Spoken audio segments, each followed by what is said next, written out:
नाटक मंडळी आहेत, नाटकवाली आहेत, व्यावसायिक नाटकवाली आहेत, त्यांनी तुझं नाटक बघितलं नाहीये. आणि असं लग्न करायचं की जी मुलगी माझ्यापेक्षा हुशार आहे आणि जी नोकरी करणारी वगैरे आहे. ही माझा काय गणित आहे वा, म्हणजे आपला प्रश्न सुटेल. तर त्यामुळे आपल्याकडे जे जे गाजलेले आणि नावाजलेले लोक असतात ते बहुसंख्य वेळा सुमार दर्जाचे असतात आणि ते आहेत. पण मग त्याच न्यायानं तू त्यांची नाटकं बघितली आहेस? की ज्याला मराठी म्हणतो आपण त्याला आपण खालचा पददलित वर्ग सुद्धा आपण आपला मानत नाही. मुस्लिम वर्ग आपण कधी मानतो का आपला? पण असं सांगितल्यामुळं जो एक खूप मोठा जनसमुदाय आहे त्याला खुपतोस ना तू. अनेक महत्वाचे मुद्दे. मोहनजोदडोतली बाई आहे, तिला बाई आहे. वस्त्र घातली. हो. आता काही शतकांपूर्वी इटलीमध्ये आणि युरोपमध्ये हेच झालं होतं. म्हणजे तो कीर्तनकार नामा म्हणे, गोंद्या म्हणे, किशा म्हणे असं रोज सांगतो. अरे तुले काही म्हणायचे की नाही का? तुले काही म्हणण्यासाठी देवानं तुझा जन्म नाही. खरं बोलण्याचे तोटे होत असतील तर ते तोटे मी आनंदाने सहन करायला तयार आहे. तुला यापूर्वी तोटे झालेले आहेत?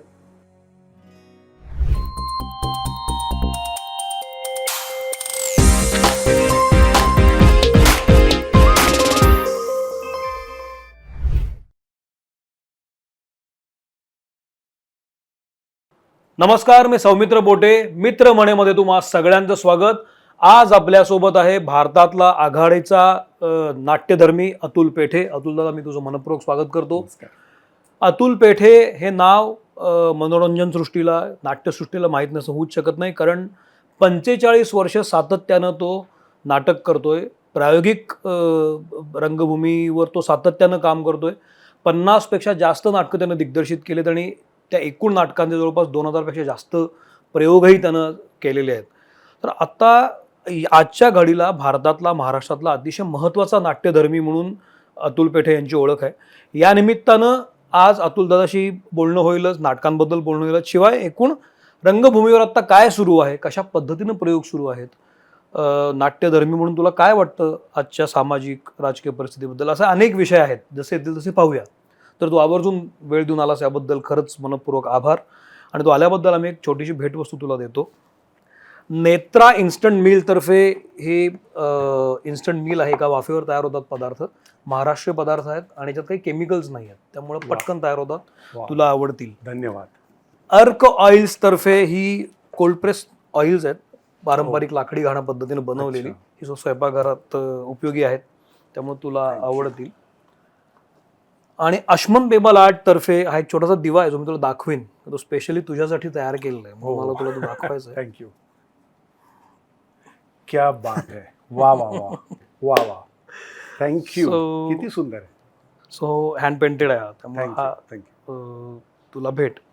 तर अश्मन, नेत्रा आणि अर्कचे प्रॉडक्ट्स तुम्हाला हवे असतील तर ते तुम्ही जरूर मागवू शकता, बघू शकता. इन्स्टावर त्याचे हँडल्स आहेत, डिस्क्रिप्शन बॉक्समध्ये मी त्याचे लिंक्स दिलेले आहेत, तुम्ही जरूर त्या चेक करा आणि मागवू शकता. तर सुरू करूया. काही दिवसांपूर्वी मी अतुल दादाच्या साठेचं काय करायचं या नाटकाच्या प्रयोगाला गेलो होतो आणि तो शेवटचा प्रयोग होता. अतिशय उत्तम सादरीकरण झालं. त्या प्रयोगाला खचाखच गर्दी पण चांगली होती द बॉक्समध्ये. आणि तो शेवटचा प्रयोग होता. 20 प्रयोगाचं टार्गेट होतं आणि 20 प्रयोग त्यानं केले होते आणि थांबण्याचा निर्णय घेतला होता. सर्वसाधारणपणे एखादं नाटक सुरू केल्यानंतर चालायला काही प्रयोग लागतात, एक 10 प्रयोग 15 प्रयोग म्हटलं जातं असं. आणि मग ते एकदा चालायला लागले की त्याचे जास्तीत जास्त प्रयोग व्हावेत असंच कुठल्याही रंगधर्मीला, नाट्यकर्मीला वाटत असतं. पण तू मात्र ही 20 नाटकांची मर्यादा पाळून घेतली आहे स्वतःवर, की नाटक कितीही चालो, कितीही आवडो, 20 प्रयोगानंतर आपण थांबायचं आणि नवीन नाटक करायला घ्यायचं. ही मर्यादा का घालून घेतली स्वतःवर? सुरुवातीला तुमच्या पॉडकास्टवर आणि जे इतकं अत्यंत लोकप्रिय आहे आणि तुझ्यासारखा माणूस तुम्ही मला बोलवलं त्याबद्दल मी मनपूर्वक आभार मानतो. या निमित्तानं नाटकवाल्यांशी आणि ज्यांना नाटक नावाच्या कलेविषयी प्रेम आहे अशा अनेक प्रेक्षकांशी या निमित्तानं एक संवाद साधता येईल हा माझा सदहेतू या तुमच्या इथे येण्यातला आहे. आता काय आहे की 20 प्रयोग ही मर्यादा आहे, पण तो हट्ट नाही आहे, किंवा आपण असं म्हणूयात की काहीतरी मी रागावलो आहे आणि आता फक्त 20 असं नाही आहे. बरं. मी नाटक करायला लागून आता जवळजवळ 45 वर्ष झालेली आहेत. आणि या 45 वर्षात पहिली काही वर्ष गावोगाव फिरणारे अतुल पेठे म्हणून मी सुपरिचित होतो. हम्म. म्हणजे गाव सांगा मी नाव सांगतो, इतके हे प्रयोग गावागावात केले मी. त्यामुळे लोक म्हणायचे की हे गावागावातले जाणारे पेठे आहेत. हम्म. आता काही वर्षानंतर वयाच्या एका विशिष्ट टप्प्यावर मला असं वाटायला लागलं की दौरा करणं नाटकाचा ही तितकी सोपी गोष्ट नाही.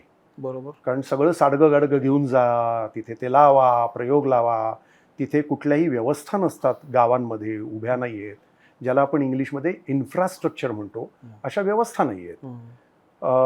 बाकी आपण बोलताना अनेक गोष्टी येतीलच. च्या व्यतिरिक्त 20 प्रयोग हा एक माझा सृजनशील निर्णय म्हणजे क्रिएटिव्ह डिसिजन आहे. बरं. तो अशासाठी आहे की मला असं वाटलं की गावागावात जेव्हा आपण प्रयोग करतो म्हणजे आपलं नाटक ठिकठिकाणी व्हावं असं आपल्याला जेव्हा वाटतं आणि ते अगदी योग्यच आहे, तेव्हा त्याला अनुसरून आपण प्रयोग रचत जातो. म्हणजे उदाहरणार्थ व्यावसायिक नाटक असेल तर त्याच्या बसवर बसेल टपावर एवढाच तो सेट असतो. बरोबर.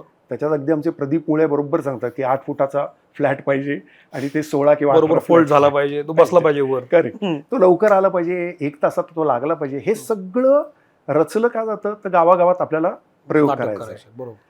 म्हणजे थोडक्यात काय, आम्ही ज्याला मी असं नेहमी म्हणतो की आमचं नेपथ्य किंवा आमचं नाटक हे फोल्डिंग, फ्लेक्झिबल, फोल्डेबल आणि अफोर्डेबल असलं पाहिजे. बरोबर. ते पटकन लवचिक, मिटता येणारं, परवडणारं, लवकर लागणारं पाहिजे. बरोबर. थोडक्यात नाटक करत असताना सुरुवातीपासून ही बंधनं आपण न कळत स्वतःवर घालून घेतो. मग मला असं वाटायला लागलं की मला जे रंगभाषेचे प्रयोग करायचे ते बिनदिक्कत करता आले पाहिजेत. मग तिथे लाईट्स लावायला बार आहेत की नाही, काळे पडदे आहेत की नाही, काळा फ्लोरिंग आहे की नाही, हा विचार मला आत्ता करायचा नाही आहे. कारण तो ऑलरेडी पुण्यामधल्या बॉक्स थिएटरमध्ये आहे. तर मला तिथे वेगळ्या पद्धतीचा प्रयोग करता येईल का, तो लोकांना कळेल का. त्या अनेक गावांमध्ये सटी सणमाशी नाटक जातं. त्या प्रेक्षकांना अनेकदा ते प्रायोगिक नाटक लगेच कळत नाही ना, कसं कळेल. कारण ती नाटक बघण्याची सुद्धा एक तुम्हाला सवय लागते. बरोबर. ते नाटक पचायला, रुचायला, समजायला. बरं, आपल्याकडे थिएटर ॲप्रिसिएशन नावाची गोष्ट नसल्यामुळे असं होऊ शकत नाही. मग माझ्या नाटकावर मीच बंधनं घालून घेतो. तर मला काही वेळा असं लक्षात आलं की आजपर्यंत मी फिरलो, त्याच्यात शक्ती खर्च केली, त्याच्यातही मी प्रयोग केले, नाही असं नाही. पण प्रचंड मॅनेजमेंटमध्ये, व्यवस्थापनामध्ये माझा अतिशय वेळ जातो आणि श्रम जातात. आणि आयुष्याच्या साठीला असं माझ्या लक्षात आलं की मी माझी जी ऊर्जा आहे, एनर्जी आहे, ती राखली पाहिजे. कशासाठी राखली पाहिजे तर नव्या रंगभाषेसाठी राखली पाहिजे. आणि हा निर्णय परत मी आलो की मी फक्त पुण्यात 20 प्रयोग करीन, ते बॉक्सलाच करीन, कारण ते सोयीस्कर आहे. आणि जगातलं एक सुंदर मला सत्य कळलं सौमित्र, ते म्हणजे आपल्या घरी रोज झोपायला जाणं आणि आपल्याच टॉयलेटमध्ये जाणं हे सुख आहे, यासारखं सुख नाही. तर हा सगळा त्यातला भाग होता. आणि मला असं वाटलं की मला आणि आनंद असं वाटतो की 20 प्रयोगामध्ये जे काही 2000 प्रेक्षक येतात त्यातले 350 ते 400 प्रेक्षक हे महाराष्ट्रातना आजवर जी माझी पुंजी जमा झाली आहे. तर लोक ते बघायला येतात, खर्च करून येतात, कारण ते 20 प्रयोग वर्षभर टप्प्याटप्प्याने चालतात. बरोबर. त्यामुळे हा निर्णय त्यातला होता. गावोगावी जाऊ नये असं नाही, परंतु मग मी मॉल प्रॅक्टिस अँड शो सारखा प्रयोग केला की ज्याच्यात 40-50 दिवे होते, काळं फ्लोरिंग होतं आणि त्याच्यात प्रोजेक्शन होतं वगैरे वगैरे. हे गावोगावी शक्यच नाही. आज तुम्ही मुंबईत गेलात तर असा ब्लॅक बॉक्स तुम्हाला कुठे मिळेल. म्हणजे तुम्हाला जो मिळवायचा झाला तो NCPA किंवा NMACC, पण ते त्यांनी इन्व्हाइट करावं लागतं, त्यांनी आमंत्रित करावं लागतं. आपण स्वतःहून तिथे प्रयोग नाही लावू शकत. तर मला असं वाटलं की हा जो खटाटोप आहे तो जरा आता बदलावा आणि कुठलाही खेळाडू, अगदी तेंडुलकरांपासून, अर्थात मी त्यांच्या पंक्तीत बसू इच्छित नाही, सचिन, तो वयाच्या विशिष्ट टप्प्याला स्वतःचे स्ट्रोक्स बदलतो, तसं मी माझा हा स्ट्रोक बदललेला आहे. आणि मी असं ठरवलं की एकाच जागी राहीन, तुम्हाला यायचं तर तुम्ही येऊन बघा. आणि मला खूप आनंद होतो की माझे प्रेक्षक नाटक बघायला येतात, जसं तू आलास. हो. या सगळ्यामध्ये एक महत्त्वाचा फॅक्टर मला वाटतो अतुल दादा, की तू 45 वर्ष सातत्यानं नाटकं करतोयस. आणि तू जेव्हा सुरू केलंस तेव्हा जसं म्हणालास की गावोगावी जात होतास, प्रयोग करत होतास. प्रत्येक ठिकाणची पिढी बदलत असते over the period of time. आता 40 वर्ष म्हणलीस तर निदान 3 पिढ्या गेल्या, 12 पकडलंस तरी. तर पहिल्या 2 पिढ्या जाऊ देत, अलीकडचा 10-12 वर्षाचा जो काळ आहे त्यात पिढी बदलली असेल ना गावातली सुद्धा. त्या लोकांचं म्हणणं नसतं का की तू पुन्हा आमच्याकडे यावंस, नाटक पाहावंस? त्यांचं काय म्हणणं असतं? नाही असतं ना, पण गंमत काय माहिती का सौमित्र, त्यांच्याविषयी मला पूर्ण आदर आहे, त्या नवीन पिढीविषयी, आणि तिथली लोकही आमंत्रित करतात अजून. पण त्यांना जेव्हा मी हे सांगतो की तुम्ही माझं एकदा येऊन नाटक बघा आणि असं मला सांगा की हे नाटक तुमच्या गावात होईल होऊ का, शकतं का? ते स्वतःहूनच म्हणतात की अरे ह्याच्यात जे प्रयोग आहेत ना विशिष्ट वेगवेगळे ते होणार नाहीत. म्हणजे काय, पूर्वी केलेले शक्य नाहीत नाही. असं नाहीये, हम्म. पण मी ज्या पद्धतीचं नाटक करतो ते नाटक मोठ्या थिएटरचं नाटक नव्हतं हम्म. किंवा नाही, हम्म. ज्याला समीप नाट्यगृह, इंटिमेट थिएटर म्हणतात. हम्म. प्रेक्षक जवळ असतात, एक 100-200 लोक अतिशय तो नाट्यानुभव घेतात. त्याच्या अशा पद्धतीचं थिएटर्सच गावोगावी नाहीत. बरोबर आहे. अरे गावोगावी साधी theater नाहीये. तुम्हाला मुंबईमध्ये दिसत नाही. साधं नाही. हो. मुंबईमध्ये एक छबिलदास होतं, होतं. ते गेल्यानंतर आज हक्काचं नाट्यगृह नाही. नाहीये. म्हणजे तुम्ही जर प्रयोग करायचा झाला अशा पद्धतीचा कुठं की ज्याच्यात लोकांशी संवाद, एक तो नाट्यानुभवच वेगळा असतो, हम्म. तर तो तुम्हाला यशवंत नाट्य, शिवाजी मंदिर याच्या व्यतिरिक्त तुम्हाला दुसरे पर्याय तिथे राहत नाहीत.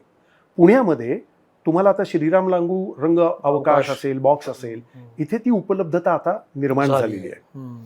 आता मूळ मुद्दा असा की तिथे जाऊन करायचं म्हणजे मग काय करायचं, मग काळे पडदे लावा, विंगा लावा, तिथे टॉयलेट्स नसतात. म्हणजे मी नेहमी गमतीने म्हणतो की आम्ही आमच्याबरोबर फक्त कमोड घ्यायचं सोडून बाकी सगळं नेतो. घेतलेलं असतं. इतकी अवस्था दुर्धर आहे. हम्म. लाईटची कनेक्शन्स नसतात, 3 फेज कनेक्शन नसतं, ते कुठनं तरी ओढून आणावं लागतं. हम्म. दिवस दिवस आम्ही खपत असतो, आणि एवढं सगळं करून त्या गावातले 100-200 लोक येतील हम्म. याची ग्वाही नाही. हम्म. तिसरी गोष्ट, जी इकोसिस्टीम आजपासून 20 वर्षांपूर्वी गावागावात होती, ती इकोसिस्टीम, ती एक साखळी हम्म. आता बऱ्याच प्रमाणात तुटलेली आहे. कुठली साखळी होती, म्हणजे कुठली इकोसिस्टीम होती? आता उदाहरणार्थ आपण असं म्हणूयात की पण नाशिकचं उदाहरण घेऊयात. नाशिकला आमचे कुसुमाग्रज होते, आपले वसंत कानेटकर असतील, मनोहर शहाणे असतील, पण त्याच्यानंतरचे जे लेखक आहेत, विवेक गरुडांपासून अनेक लोक आहेत, त्यातली ती होती. मग त्या अनुषंगाने तिथे नाटक करणारी जी स्थानिक पातळीवरची लोक होती, अगदी सोलापूरमध्ये विविध संस्था चालायच्या, नाट्य आराधना सारखी संस्था होती, आणि त्यांची चळवळ होती. प्रेक्षक सभासद योजना असायची, बरोबर, त्यांचे स्वतःचे लेखक असायचे, दिग्दर्शक असायचे, गावात वेगवेगळे प्रयोग चालायचे, ते बघणारा एक प्रेक्षक वर्ग तयार होता.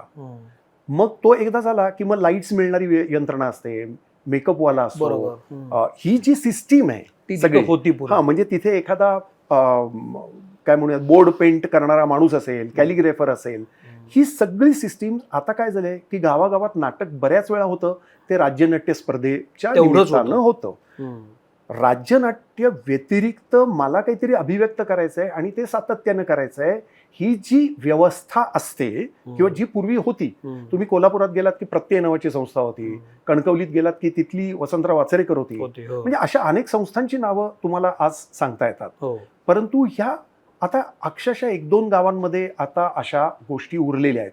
अनेक ठिकाणी आपापल्या पातळीवर लोक करतायत, तरुण लोक पण करतायत, परंतु त्याला जे पूर्वी एक चळवळीचं स्वरूप प्राप्त होतं. म्हणजे तुम्हाला अहमदनगर असं म्हणलं की तिथे अगदी सदाशिव आमरापूरकरांपासून किती लोकांची तुम्हाला नावं आठवू शकतात, नाही का? तर मला असं वाटतं की ती इकोसिस्टीम बदलायला पण राजकीय, सामाजिक, सांस्कृतिक, आर्थिक अनेक गोष्टी कारणं आहेत, ती काय अशी झालेली नाहीयेत. यामध्ये तू केलेली नाटकं किंवा तू ज्या पद्धतीनं बोलतोस हे आत्ता लोकांना कळलेलं आहे, आत्ताच्या आत्ता. पण त्याहीपेक्षा 40-45 वर्षापूर्वी जेव्हा अतुल पेठे नावाचा एक तरुण मुलानं ठरवलं की आपण आता नाटकच पूर्ण वेळ करायचं, तो काळ फार लोकांना माहीत नाही, मलाही माहीत नाही की तो निर्णय कसा घेतलास, तू का घेतलास. तसं NSD मध्ये तू गेलेला नाही आहेस, नाटकाचं कुठलं रितसर शिक्षण तू घेतलंयस का मला वाटत नाही तू घेतलंयस. पण इतकी उर्मी तुझ्या अंगात आहे की त्यांना भल्याभल्यानं लाजवेल इतकं काम तू करून ठेवलंस. हा पूर्ण विपर्यास आहे.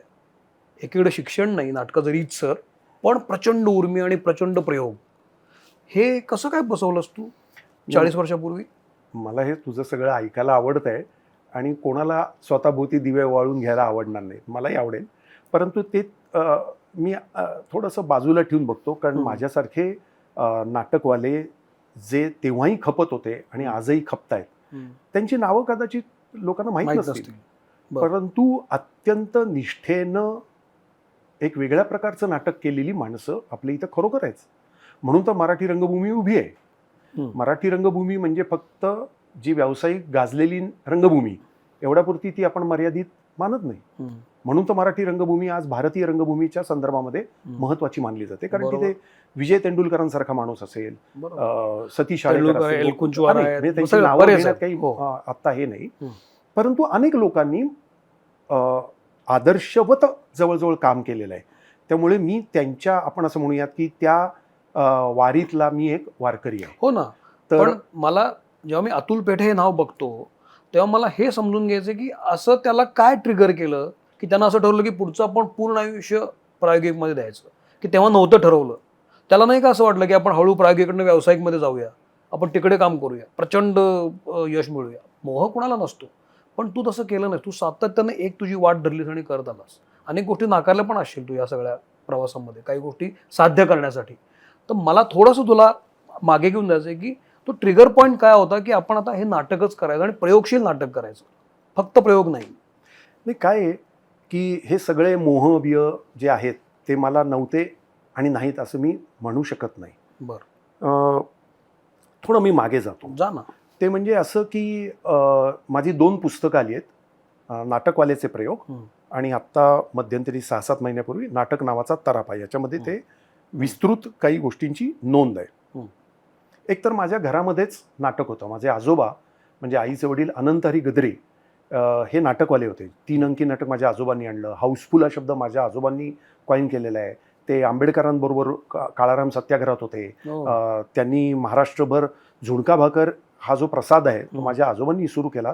कारण बरं. दलितोद्धाराचे सत्यनारायण ते घालायचे. बरं. आणि अनेकांच्या बरोबर त्यांनी नाटक केली. नाटक कंपन्या होत्या. साहित्य संघांपासून, अना भालेरावांपासून अनेक लोकांबरोबर त्यांचे जिव्हाळ्याचे संबंध होते. त्यामुळे एका अर्थाने मला ती परंपरा होती. घरामध्ये मी लहानपणी नाटक बघायला जायचो आणि नानासाहेब शिरगोपीकर असतील, प्रभाकर बडशीकर असतील, डॉक्टर लागू, दत्ता भट अशी नावाच्या नावं आपल्या तोंडी. कारण त्यावेळेस टीव्ही पण नव्हता. बरोबर. आपल्याला आपल्याला बघायचं झालं तर काय, तर नाटक. नाटक. आणि मी म्हटलं तसं की मला त्यावेळेस रुची नव्हती अभ्यासात. आजच्यासारखं ॲप्टिट्यूड टेस्ट लहान मुलं आली की आता त्यांची रस कशात आहे, मग त्यांनी शिकलंच पाहिजे असं काही त्यावेळेस नव्हतं. सगळी मुलं शाळेत जायची, सगळ्या मुलांना कॉलेज करावं लागायचं आणि त्या वेळच्या एका कालखंडामध्ये असं असायचं ना की एका काळात डॉक्टर्स व्हायचे, मग एका काळात इंजिनियर. तसं माझ्या आईवडिलांनी ठरवलेलं इंजिनियर करायचं. म्हणजे मला काही पर्याय नव्हताच, मला विचारायची सोयच नव्हती आणि लवकरात लवकर नोकरी करायची हेच होतं. पण मला स्वतःला त्याच्यात बिलकुल रस नव्हता. मी असं गमतीने म्हणतो की मला ते आकडे वगैरे दिसायला लागले की मला गरगरल्यासारखं व्हायचं. असं ते आमिर खानच्या चित्रपटातल्या त्या मुलासारखं, डिस्लेक्सियासारखं व्हायचं. शेवटी म्हणजे मी BCom ला गेलो होतो. एक माणूस एका माणसाला काही लाख रुपये का देतोयच मला कळायचं नाही. त्याचं गणितच मला मांडता यायचं नाही. थोडक्यात जो आर्थिक भाग तो होता आणि व्यावहारिक भाग होता त्याच्याशी माझं बऱ्यापैकी पहिल्यापासून जुळायचं नाही. पण सांगायचं कोणाला, आणि आपल्यालाही आपला स्वर माहीत नसतो ना. बरोबर. तर एक दिवशी असं झालं की मला शाळेमध्ये विचारलं की तू नाटकात काम करशील का. मग मी शाळेतल्या नाटकात काम केलं, ज्याच्यात मला बक्षीस मिळालं. ही साधारण कुठल्याही नाटाची ही सुरुवात असते, त्याला मी काही अपवाद नाही. परंतु झालं असं की त्याच्यानंतर मी एका बालनाट्य संस्थेत जायला लागलो. त्या संस्थेचं नाव होतं शिशुरंजन आणि तिथे कार्यशाळा होती आणि मला ती खूप मजा वाटायला लागली की आपल्याला लिहिता येतं, आपल्याला काहीतरी करून दाखवता येतं आणि आपल्याला बक्षीस मिळतं. आणि त्याच्यानंतर मी जेव्हा कॉलेजला गेलो तेव्हा पुरुषोत्तम कर्णक ही पुण्यातली महत्त्वाची संस्था आणि त्याच्यात मी अचानक नाटक लिहिलं आणि त्याच्यात मला बेस्ट ॲक्टर अवॉर्ड म्हणजे तिथलं जे महत्त्वाचं मानलं जातं केशवराव दाते पारितोषिक, जे डॉक्टर जब्बार पटेलांपासून मोहन आगाशांपासून सगळ्यांना मिळाले. आणि मला ते माहीत पण नव्हतं की केशवराव दाते नावाचं एक महत्त्वाचं काहीतरी अवॉर्ड आहे. आणि ते मला मिळाल्यामुळे माझ्या अंगावर मुठभर मास चढलं आणि मला असं वाटलं की रंगभूमीवर गेल्यानंतर, प्रकाश झोत पडल्यानंतर अनेक लोक माझ्याकडे एकाग्रतेने बघतात.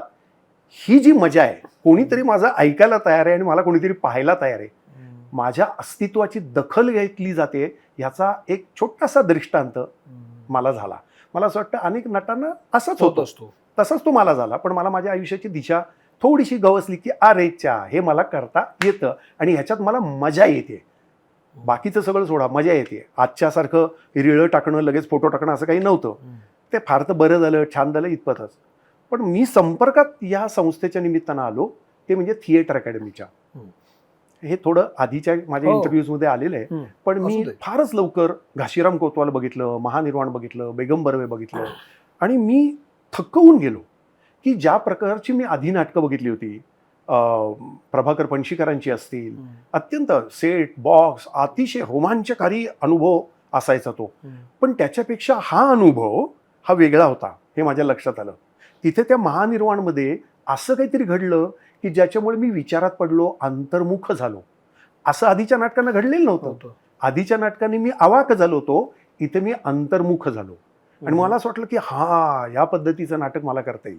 मग तेंडुलकरांची कधीतरी भेट झाली, तेंडुलकरांना बघितलं, त्यांचं सगळं वाचलं.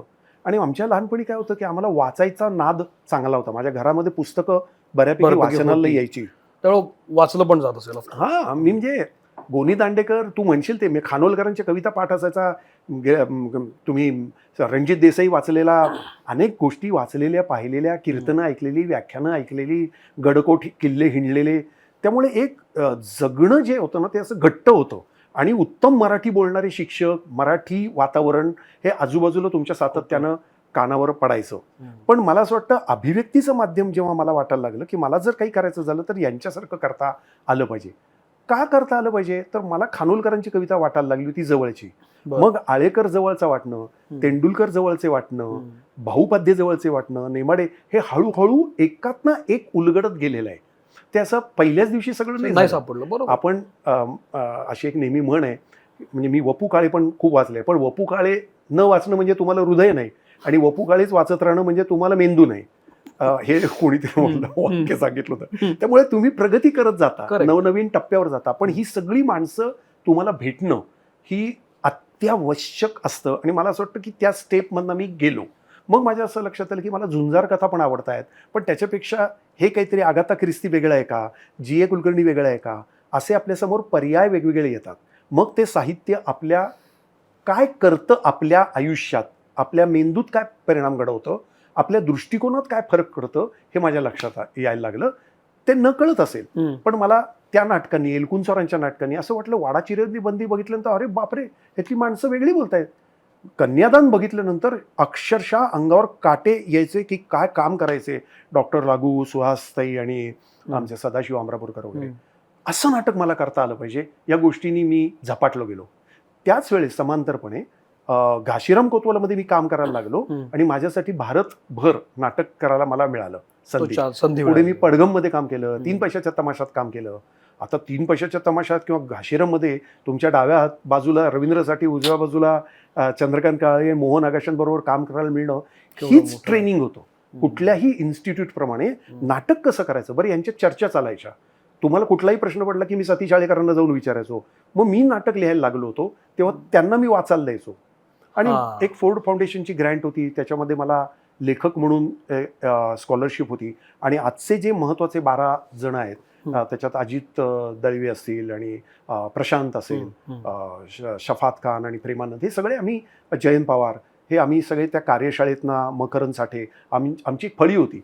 आणि ती 3 वर्ष जी गेली आमची, त्याच्यामध्ये नाटक लिहायचं कसं, नाटक म्हणजे काय, नाटकं बघतात कशी, नाटकाचे अर्थ काय असतात, संहिता कशाला म्हणतात आणि आंतरसंहिता कशाला म्हणतात, त्याच्याकडे बघण्याचे विविध दृष्टिकोन, त्याच्यातलं राजकारण, त्यातलं समाजकारण, हे त्या 3 वर्षामध्ये अक्षरशः अवाक झालो. आणि मला असं वाटतं तिथे आमचं एक ज्याला मूलभूत फाउंडेशन म्हणतो आपण, त्याचा तो तयार झाला नाटकाकडे बघण्याचा.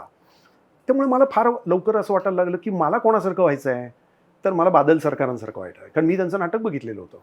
कारण फारच लवकर कधीतरी शंभू मित्रांचं नाटक बघितलं, सावली मित्रांचं बघितलं, हबीब तन्वीरांचं बघितलं, तुम्ही यांचं बघितलं, कन्हैयालाल, मणिपूर इम्फाळचे अतिशय महत्त्वाचे जे दिग्दर्शक आहेत. तर त्यांच्या नाटकामध्ये असं काहीतरी आहे तत्व आणि मूल्य, जे फक्त करमणूक नावाच्या गोष्टीच्या पलीकडे जाऊन ते मला माणूस म्हणून अतिशय उन्नत करतं. ते मला असं काहीतरी समाधान देतं की जे आजवर मी बघितलेलं नाही. आणि ते नाटक बघण्याच्या अगोदरचा मी आणि ते नाटक बघितल्यानंतरचा मी, याच्यात मूल्यात्मक फरक पडतो. तर हे न कळत नेणिवेच्या पातळीवर माझ्यात होत होतं. आणि ज्याला आपण म्हणतो ना की दृष्टिकोन विकसित होतो तसा माझा आपोआप व्हायला लागला. आणि मी असं ठरवलं म्हणजे काय, मला व्यावसायिक करायचं होतं, मला पण शिवाजीमध्ये, पण मला येत नाही असं कळायला लागलं. माझ्यातली एक बरी गोष्ट अशी आहे की मला काही येत नाही हे मला फार पटकन कळतं. म्हणजे मला सिनेमा करायचा होता म्हणून मी सिनेमाची 2-3 स्क्रिप्ट पण लिहिली. आता नाटक लिहिलं म्हणजे तुम्ही सिनेमा करायचा ह्या साधारण प्रघात आहे. म्हणजे असंही लोक म्हणतात आता इतके वर्ष तुम्ही नाटक करताय, सिनेमा का करत नाही. तर आता मला असं वाटायला लागलं की हजारो ख्वाहिश ऐसी की हर ख्वाहिश पे दम निकले. आत्ताशीच मला नाटक म्हणजे काय कळायला लागलं. अशी कला म्हणजे एकांकिका झाली म्हणून नाटक लिहिता येतं, नाटक केलं म्हणून सिनेमा करता येतो, चित्रपट, हा मोठा गैरसमज आहे. सिनेमा वेगळा, नाटक वेगळं. या सगळ्यामध्ये चरितार्थ नावाचा एक प्रकार असतो. म्हणजे तुझ्या आई वडिलांना असं वाटतं तू इंजिनियर व्हावंस, पण ते काही होऊ शकलं नाही, मग तू नाटकाकडे आलास. जेव्हा आपण असं ठरवतो की आता आपल्याला याच्यात काहीतरी करायचंय, याच्यामध्ये अर्थार्जनाचा भाग असतोच ना, कारण तुम्ही काय मिळवता, कारण तुम्हाला पुढचा संसार असतो, पुढं सगळं उभं करायचं असतं. हा विचार मनात आला नाही की त्या काळात की हे सगळं आपण समृद्ध होतो आहोत, पण त्याचं अर्थकारण कसं बसवायचं? बापरे, माझी काय आपल्याला असं वाटतं की आता एकदम एक माणूस मोठा झाला. नाही, माझी स्टोरी फार गमतीदार आहे. म्हणजे माझ्या वडिलांना वाटत होतं ते इंजिनियर व्हावं आणि मी म्हटलं मी काही होऊ शकत नाही. मग रडायला लागलो. मग शेवटी मी बीकॉमला गेलो. त्या बीकॉमला मी म्हणलं त्याप्रमाणे मला त्या आकडेवारी जमेना, त्यामुळे मी वडिलांना गंडवलं, मी फसवलं. वडिलांचा आणि माझा बँक अकाउंट एक होता, मी परस्पर पैसे काढायचो. तर त्यामुळे ते सोड की आमची पिढी म्हणजे असली जबरी होती की ज्याचं नाव ते. म्हणजे आजच्या काळात जर मी असतो तर मला काउन्सिलिंग, मला मानसिक आजार विविध, कारण मला फक्त नाटक करता येत होतं एवढंच मला कळत होतं. आणि माझे वडील आणि आई सगळे चांगले होते. आणि कुठल्या आई वडिलांना आपल्या मुलाविषयी काळजी नसणार, त्यामुळे माझी काळजी होती. तर मी लवकरच फटाके विकायला लागलो होतो. मी विविध ठिकाणी नोकऱ्या करून बघितल्या, पण त्या नोकऱ्यांमध्ये मला काही रसच वाटेना. मी आलोच असं म्हणून मी आजपर्यंत त्यांच्याकडे गेलो नाही. पुढे असं झालं की फार गमतीदार आहे आणि काही मिनिटं मी नक्की बोल ना की मला लहानपणीच लवकर लग्न केलं तर आपल्या आयुष्याचा प्रश्न मिटेल, आणि असं लग्न करायचं की जी मुलगी माझ्यापेक्षा हुशार आहे आणि जी नोकरी करणारी वगैरे आहे. ही माझा काय गणित आहे, वा, म्हणजे आपला प्रश्न सुटेल. तर ते हा झाला एक भाग. पण माझ्या आयुष्यात मी जिच्या प्रेमात पडलो, अशी माझी बायको रोहिणी, ही फारच हुशार होती आणि ती बारामतीची गॅझेटेड ऑफिसर वगैरे, म्हणजे ती गॅझेटेड ऑफिसर आहे मला नंतर कळलं, परंतु अत्यंत सुस्वभावी होती आणि तिच्याशी मी लग्नच केलं. एका बाजूने काय होत होतं की मला बक्षीसच खूप मिळायची म्हणजे नाटकात, म्हणजे राज्य नाट्य स्पर्धा ज्याला आपण म्हणतो ना की त्या आपल्या ढाली असतात. बक्षीस मिळणं ही एक ढाल असते. किंवा जब्बार पटेल कौतुक करतायत. मी Hungary, Yugoslavia, Russia, East Germany, West जर्मनीमध्ये घाशीरामच्या निमित्ताने गेलो. एवढं पुरेसं असतं. म्हणजे आई वडिलांना वाटत की काहीतरी बरं करतोय. हा अगदी कुठेतरी जाऊन चरस गांजा अफू पित नाही, काही इतर क्रिमिनल गोष्टी माझ्यात तशा नव्हत्या. परंतु जे धोपट मार्ग होते ते मला चालायचे नव्हते. मला बँकेत नोकरी करण्यासाठी मी प्रयत्न केले, पण मला अशी काही लागूच शकत नव्हती.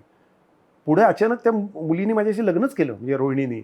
आणि माझे वडील तिला म्हणायचे की तुला नक्की माहिती आहे ना तू याच्याशी काय करतेस. आणि तिचे वडील शेतकरी, पण ती पण त्यांचंही घराणं हे साहित्यिक घराणं, कलेची जाण असणारं घराणं. म्हणजे तिचा भाऊ म्हणजे मुकुंद टाकसाळे, संध्या टाकसाळे, हे ते माझे मेवणे. त्यामुळे त्यांना ह्याच्यातलं महत्व की हा माणूस कोणाबरोबर आहे आणि काय करेल याचं त्यांना उलगडलं होतं. पण पुढे त्या रोहिणीच्या प्रोत्साहनामुळे मी मग जर्नलिझमचा मी एक कोर्स केला, त्याच्यात मला चांगले टक्के मार्क पडले. त्यानिमित्तानं मग मी नाशिकला मला एक नोकरी लागली, यशवंतराव चव्हाण महाराष्ट्र मुक्त विद्यापीठ. जर्नलिझमचा कोर्स केलाय? होय होय होय, डिप्लोमा कोर्स मी केलेला आहे. बर. आणि रोहिणीने पण तो केलेला होता. पण तेवढ्या ह्याच्यावर मला एक छोटासा काम करायला मिळालं मुक्त विद्यापीठात, कारण मुक्त विद्यापीठ नव्याने सुरू झालेलं होतं आणि त्यांच्याकडे FM रेडिओ टेक्स्ट नावाचं होतं. तर त्याच्यात संहिता लिहायच्या आरोग्यविषयक, त्या ध्वनी मुद्रित करायच्या आणि मग त्याचं रेडिओवर आमच्याकडे, कारण दूरस्थ शिक्षण ज्याला म्हणतात त्यावेळेस, ही मी तुला गोष्ट सांगतो आज 90 सालातली. तर ते मी एका महिन्यातच काम पूर्ण केलं होतं, कारण ते मला येतच होतं आणि मला आवडीचं काम होतं. लिहायचं, रेकॉर्ड करायचं आणि त्याचं नाटक करायचं. तेवढ्या याच्यावर मला त्यांनी नोकरी तिथे मिळाली. आणि एक दिवशी मी चिडून की आता मला जर पुढची पोस्ट पाहिजे असेल तर मला आता डिग्री पाहिजे, म्हणून मी उठलो आणि ज्याला 1 सिटिंग BA म्हणतात, तर ते मी डायरेक्टली आंध्र प्रदेशात वारंगळला गेलो. बापरे. आणि 1 महिन्यामध्ये असे डोळे मिटायचे, डोळे उघडले की पुस्तक सुरू करायचं, ते वाचायचं आणि पेपर जाऊन द्यायचं. हनमकोंडा नावाच्या गावामध्ये भयानक उन्हाळ्यामध्ये मी जाऊन जवळजवळ 22 पेपर दिले. काय ते मला डिस्टिंक्शन मिळालं. मग मला असं वाटलं की हां आपल्याला येतंय की. मग रोहिणीला म्हटलं थांब थांब आता तुला डॉक्टरच होऊन दाखवतो. म्हणून मग मी MA झालो. MPhilला मला ॲडमिशन मिळाली. पण मी रोहिणीला म्हटलं आता मी डॉक्टर होऊ शकतो, आता मी होणार नाही. आता पुढचा थोडा विनोद आपल्या टिळक येतात असं करून की म्हणजे टिळकांची गोष्ट होती ना की ते कातरत असताना कोणीतरी विचारलं तुम्ही नाटक नाही का लिहिलं. तर टिळक म्हणले होते की मी नाटक लिहित नाही, मी नाटकाचा विषय आहे असं त्यांनी सांगितलं होतं. तसं मी बाणेदारपणे रोहिणीला सांगितलं की आता माझ्यावर PhD करतील, मी करणार नाही. परंतु मग ती नोकरी मात्र मला फार फलदायी ठरली. यशवंतराव चव्हाण महाराष्ट्र मुक्त विद्यापीठाची, की जिथे मी 5 वर्ष नोकरी केली आणि तिथे शैक्षणिक अभ्यासक्रमावर आधारित दृकश्राव्य माध्यमातील संहिता तयार करायच्या आणि त्या चित्रित करायच्या. दृकश्राव्य हे सगळं मराठी जरा अवघड होईल म्हणून आता इंग्लिशमध्ये सांगतो. ऑडिओ व्हिज्युअल सेंटर होतं आणि आम्ही त्याच्यात 8 पीकवार अभ्यासक्रम होता. द्राक्ष, तूर, आंबा, भुईमुग वगैरे वगैरे. त्यांच्या जाऊन मी फिल्म्स माहिती केले. त्याच्यातनं महाराष्ट्रातले अनेक शेतकरी तज्ज्ञ लोक हे मला भेटले आणि मी अवाक झालो. म्हणजे श्रीय दाभोळकरांसारखा माणूस भेटला आणि मी महाराष्ट्रभर कापूस, भुईमुग, आंतरपीक पालट म्हणजे काय आणि माझ्या लक्षात आलं की हे म्हणजे नाटक आहे. नाटक करणं आणि शेती करणं ह्याच्यात फार अंतर नाही आहे. दोन्ही धंदे हे श्रमाधारित आहेत, ते भ्रमाधारित नाहीत. मग मला लक्षात आलं की मला भ्रमाधारित धंदे, सिनेमा वगैरे कटपेस्ट कुठेही करतात आणि काही करू शकतो ना, इल्युजन, ते नाही मला करायला आवडत. मला श्रमाधारित धंदा करायला आवडतो म्हणून मी नाटक करायला लागलो.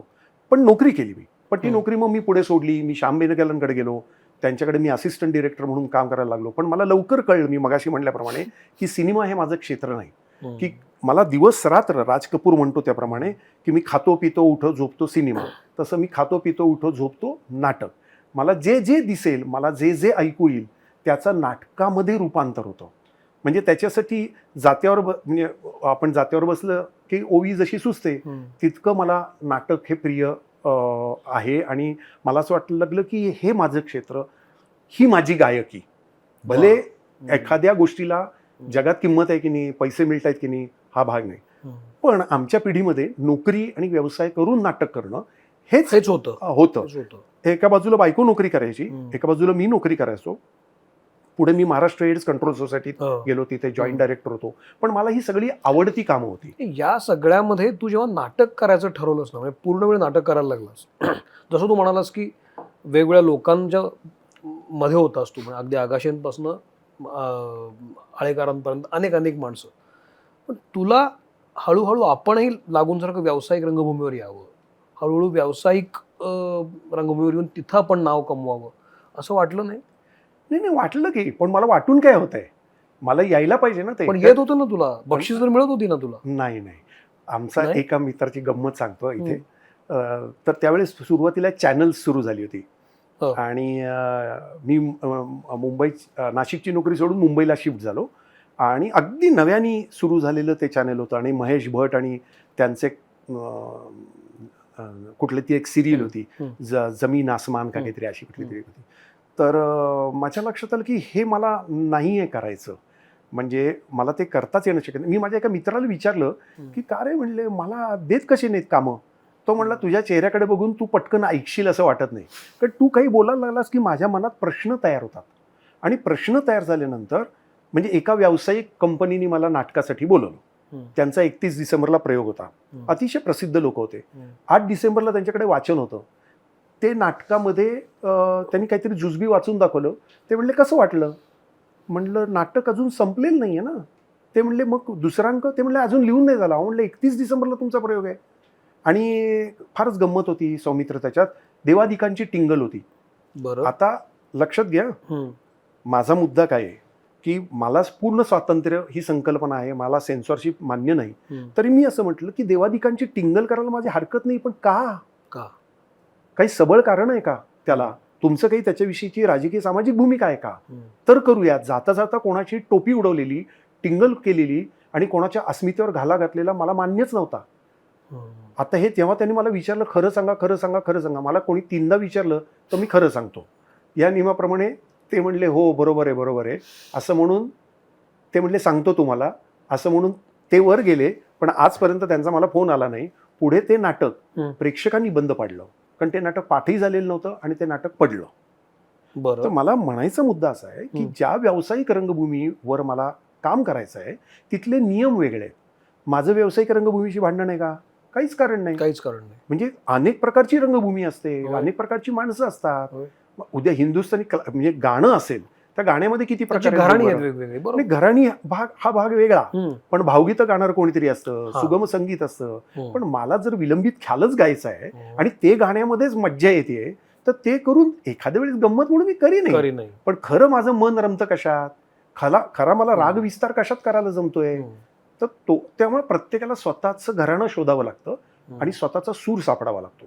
मला असं वाटतं माझा सूर मला हा सापडत गेला की मला अतिशय प्रयोगशील वेगळ्या पद्धतीचं नाटक की ज्याच्यामध्ये मी म्हटलं की 2 प्रकारची नाटकं असतात. हम्म. म्हणजे एक प्रकार असा असतो की प्रेक्षकाभिमुख नाटक असतं. लोकांना काय आवडतंय, बरोबर. लोकांना काय माहिती आहे. तर मला असं वाटतं की मला प्रेक्षकाभिमुख नाटक करण्यापेक्षा माझ्याभिमुख नाटक म्हणजे मला काय वाटतं आता पटकन एक गोष्ट सांगतो. माझ्या एक गुरु म्हणजे बहिणाबाई चौधरी आहेत. हं. त्या एक दिवशी कीर्तनाला गेल्या नाहीत. मग सोपानराव चौधरीने विचारलं, का गं बहिणी तू का नाही गेलीस कीर्तनाला, इतके दिवस जात होती, आज का नाही गेलीस? बहिणाबाई चौधरी त्यांना असं म्हणल्या, अरे सोपान्या, म्हणले तो कीर्तनकार नामा म्हणे, गोंद्या म्हणे, किशा म्हणे असं रोज सांगतो. अरे तुले काही म्हणायचे की नाही, का तुले काही म्हणण्यासाठी देवानं तुझा जन्म नाही? ह्या वाक्यानी डोक्यात आपल्या परिणाम होतो. हो. तुला काय म्हणायचं आहे? मला काहीतरी म्हणायचं आहे. मला आत्ताच्या परिस्थितीविषयी, माझ्या जगण्याविषयी, माझ्या अनुभवांविषयी मला जे म्हणायचं साधन आहे हम्म. ते म्हणजे माझं नाटक नाटक आहे. आहे. आणि ते नाटक चालेल की नाही, बॉक्स ऑफिसला चालेल की नाही, हजारो प्रेक्षकांना आवडेल की नाही, हा प्रश्न आणि हा हिशोब माझ्या मनात नाही. आणि दुसरी गोष्ट, माझं त्याच्यावर पोटच अवलंबून नाही. करेक्ट. मगाच्या प्रश्नातलं एक अर्ध उत्तर असं राहिलं हम्म. की त्याप्रमाणे मग आम्ही आमच्या घराची रचना केली. एका बाजूला आम्ही नोकरी करत होतो आणि काटकसरीने जगणं, हम्म. म्हणजे लग्न, मुंज, कार्य, बारसं, मर्तिक आणि धार्मिक कृती आमच्या घरात झालेली नाही. म्हणजे मी असं नेहमी म्हणतो की 40 वर्ष झाली आमच्या घरात सत्यनारायण नाही. एक सत्यनारायण म्हणजे 25,000 ते 40,000 रुपये खर्च. आता गुणा बरं, 25,000 रुपये धरले तरी 10 लाख रुपये जातात. बरोबर. 10 लाख रुपये माझ्या नाटकात नाही गेलेले, मी वाचवलेत खर्च. बरं, दारू नाही, म्हणजे त्या अर्थाने दारू, सिगरेट, तंबाखू काही व्यसनं नाहीत. हम्म. तर ज्याला वर चढायचं आहे, आपण एव्हरेस्टवर जायचं आहे, त्याच्या पाठीवर ओझी कमी असली पाहिजेत. आम्ही आमच्या पाठीवरची ओझीच कमी केली होती. आम्हाला कोणी लोकांनी ओळखलं पाहिजे, बक्षिसं मिळाली पाहिजेत, महाराष्ट्र भूषण असलं पाहिजे, हे ओझं आम्हाला नव्हतंच. त्यामुळे माझ्या पुस्तकाच्या ह्याच्यावर की मला काही मिळवायचंच नव्हतं, मला कुठं जायचंच नव्हतं, मला फक्त जगायचं होतं. नाटकांनी ते मला तारलं. त्यामुळे विविध पद्धतीची नाटकांविषयी मला आदर आहे. पण मी म्हटलं तसं शेवटी हॉटेलात गेला की मेनू येतो की नाही, होय. पण मेनूमधनं आपण एक चॉईस करतो. करेक्ट. हे आवडतं आपल्याला, कारण ते पचतं, त्याचा आपल्याला आनंद होतो. जे खाऊ त्याचं पेशीत रूपांतर होतं. हम्म. हे आपलं झालं. लोकांना काय आवडतं ते मी खाऊ शकत नाही ना, बरोबर. मला काय आवडतं तेच मी खाणार. तसंच पण मग या केसमध्ये जसं तुला जे तुझं म्हणणं मांडण्याचा प्रयत्न सुरू केलास, अभिव्यक्त होण्याचा ते माध्यमच आहे अर्थात नाटक म्हणून, तर तू जे नाटक करायला लागलास, आता 40 वर्ष झाली अतुल दादा, खूप मोठा स्पॅन आहे हा. प्रेक्षकांच्या सृजनाबद्दल तुला काय वाटतं? त्यांचा जो रिसिव्हिंग एंड होता 20-25 वर्षापूर्वी होत असलेली नाटकं, तू मांडत असलेलं म्हणणं आणि तो रिसिव्ह एंड, आणि अलीकडच्या काळामध्ये तू तुझं म्हणणं मांडत असशील आणि तो होणारा रिसिव्ह, जसं तुझ्यामध्ये बदल झाला, तू मगाशी तेंडुलकरचं उदाहरण दिलं, त्यांना स्ट्रोक बदलले, तसं प्रेक्षकांची जी काही एक रुची आहे, त्यांचा जो काही एक घेण्याची वृत्ती आहे, याकडे तू कसं बघतोस या 40 वर्षामध्ये? खूप स्थित्यंतर आहेत. म्हणजे अगदी आपल्याला तांत्रिक पातळीवर बोलू की लोकांचा आपण नेहमी म्हणतो अटेन्शन स्पॅन वगैरे गेलेला आहे, असं एक नेहमी शब्द म्हटलं जातं. मला नाही वाटत तसं. नाही. अटेन्शन स्पॅन कमी झाला असता तर मी 3 अंकी नाटक आषाढातील एक दिवस केलं. आमच्या चंद्रकांत कुलकर्णींनी परत 4 चौघी केलं. 3 अंकी नाटक. हो. लोक 3-3 तास बसतात. जर आडात असेल तर पोहऱ्यात येतं. बरोबर. जर तुमचा कंटेंट चांगला असेल, तुमचे सिरियस प्रयत्न असतील, तर लोक 3 तास नाटक बघतात. हीच त्याची उदाहरणं आहेत. मी आता वेटिंग फॉर गोदं केलं, हो. 3 तासाचं नाटक होतं आणि ते वाई, सातारा, सांगली, कोल्हापूर, परभणी, नांदेड इथे सगळीकडे केलंय. कोणी आम्हाला दगड मारलेले नाहीत, कोणी उठून गेलेलं नाही. लोकांना तुमचे सिन्सिअर आणि सिरियस प्रयत्न बघायचे असतात. आपण लोकांना मूर्ख समजतो, ही एक मोठा दोष अनेक लोकांच्यात आहे की लोकांना हे कळत नाही. लोकांना पूर्ण कळतं. लोकांना जर कळत नसतं तर साधं माझा एक प्रश्न आहे की तुकाराम एवढे वर्ष टिकला असता का?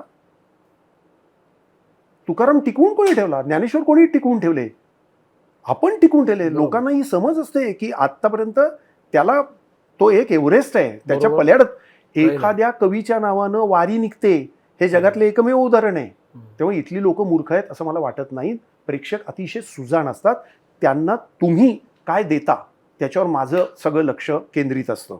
बरं. अशी अनेक उदाहरणं, चांगली नाटकांची उदाहरणं आपल्याला सांगता येतील. तुमचा जो कन्व्हिक्शन आहे, बरं. तुमचा जर ठामपणा जर असेल की मी जे दाखवतोय कदाचित ते चांगलंही नसेल, कदाचित आपल्याला विचार करावा लागतो की माझं काही चुकलं का. कारण प्रत्येक प्रायोगिक नाटक लोकांनी डोक्यावर घेतील असंही असं नाही. नाही. लोकांचं त्याच्यात ट्रेनिंग आहे का, लोकांना त्याच्यात काही सुखसोयी आहेत का, लोकांना बसण्यासाठी आपण ज्याला मगाशी जो इकोसिस्टीम वापरली होती. अरे तुझ्या गावात दिवे नाहीत, मध्ये मध्ये दिवे जात आहेत, थिएटर नीट नाहीत, बसायला खुर्च्या नाहीत, ते बिचारे लोक नाटक कसं बघतील. शेवटी त्या गव्हर्नमेंटची, त्या समाजाची पण काहीतरी जबाबदारी असते ना. आता एक साधं उदाहरण, हजारो लोक नव्हे लाखो लोक, कारण महाराष्ट्रातले किंवा कुठल्याही याच्यातला सगळा जो पैसा येतो तो दारूत नाही येतो. कशी असतात गावोगावात एसी बार, किती पद्धतीची असतात. तिथे तुमच्या सुखसोयींचा पहिला विचार असतो ना. बरोबर. की मग म्युझिक मंद आहे, दिवे आहेत, इंटिरियर आहे, बसायला गुबगुबीत गाद्या आहेत, हे बरं चालतं, हे बरं सुचतं, कारण तिथे लोकांचा पहिला विचार आहे ना. इथे थिएटरमध्ये मात्र लोकांचा विचार नाही, कारण ती आपली गरजच नाही. ती गरज ही सामाजिक गरज जेव्हा तयार होईल. आता हेच गोष्ट लायब्ररीज विषयी आहे. लोक वाचत नाहीत म्हणजे काय, तर लोकांना वाचण्यासाठी तुमचं पोषक वातावरण नाही. ते वातावरण तयार कसं करायचं हा खरा प्रश्न आहे. तर मला असं वाटतं आपली म्हणजे आपण काय करतो अनेकदा की भलत्याच ठिकाणी ती काठी मारत राहतो. बरं. आता तू जो प्रश्न विचारलास की 40 वर्ष झाले का, आता मोबाईल आले, मोबाईल वाचतात, त्याचा नटांना त्रास होतो. पण असे अनेक नट आहेत की जे विंगेत मोबाईल बघत बसलेले असतात. म्हणजे पूर्ण लक्ष पाहिजे. अनेकदा मी असं बघितलेलं आहे. असं असू नये. या ज्या सवयी लागलेल्या आहेत त्या सवयी फक्त आपण माणसं वाईट आहोत म्हणून नाही, आपण ज्या काळात ना जातो त्या काळाचे ते दुष्परिणाम आहेत. त्या काळाचे चांगले पण परिणाम असतात आणि वाईट पण परिणाम असतात. पण माझा अनुभव तुला सांगतो, फार कमी वेळा माझ्या तरी नाटकाला मोबाईल वाचतायत असं होत नाही.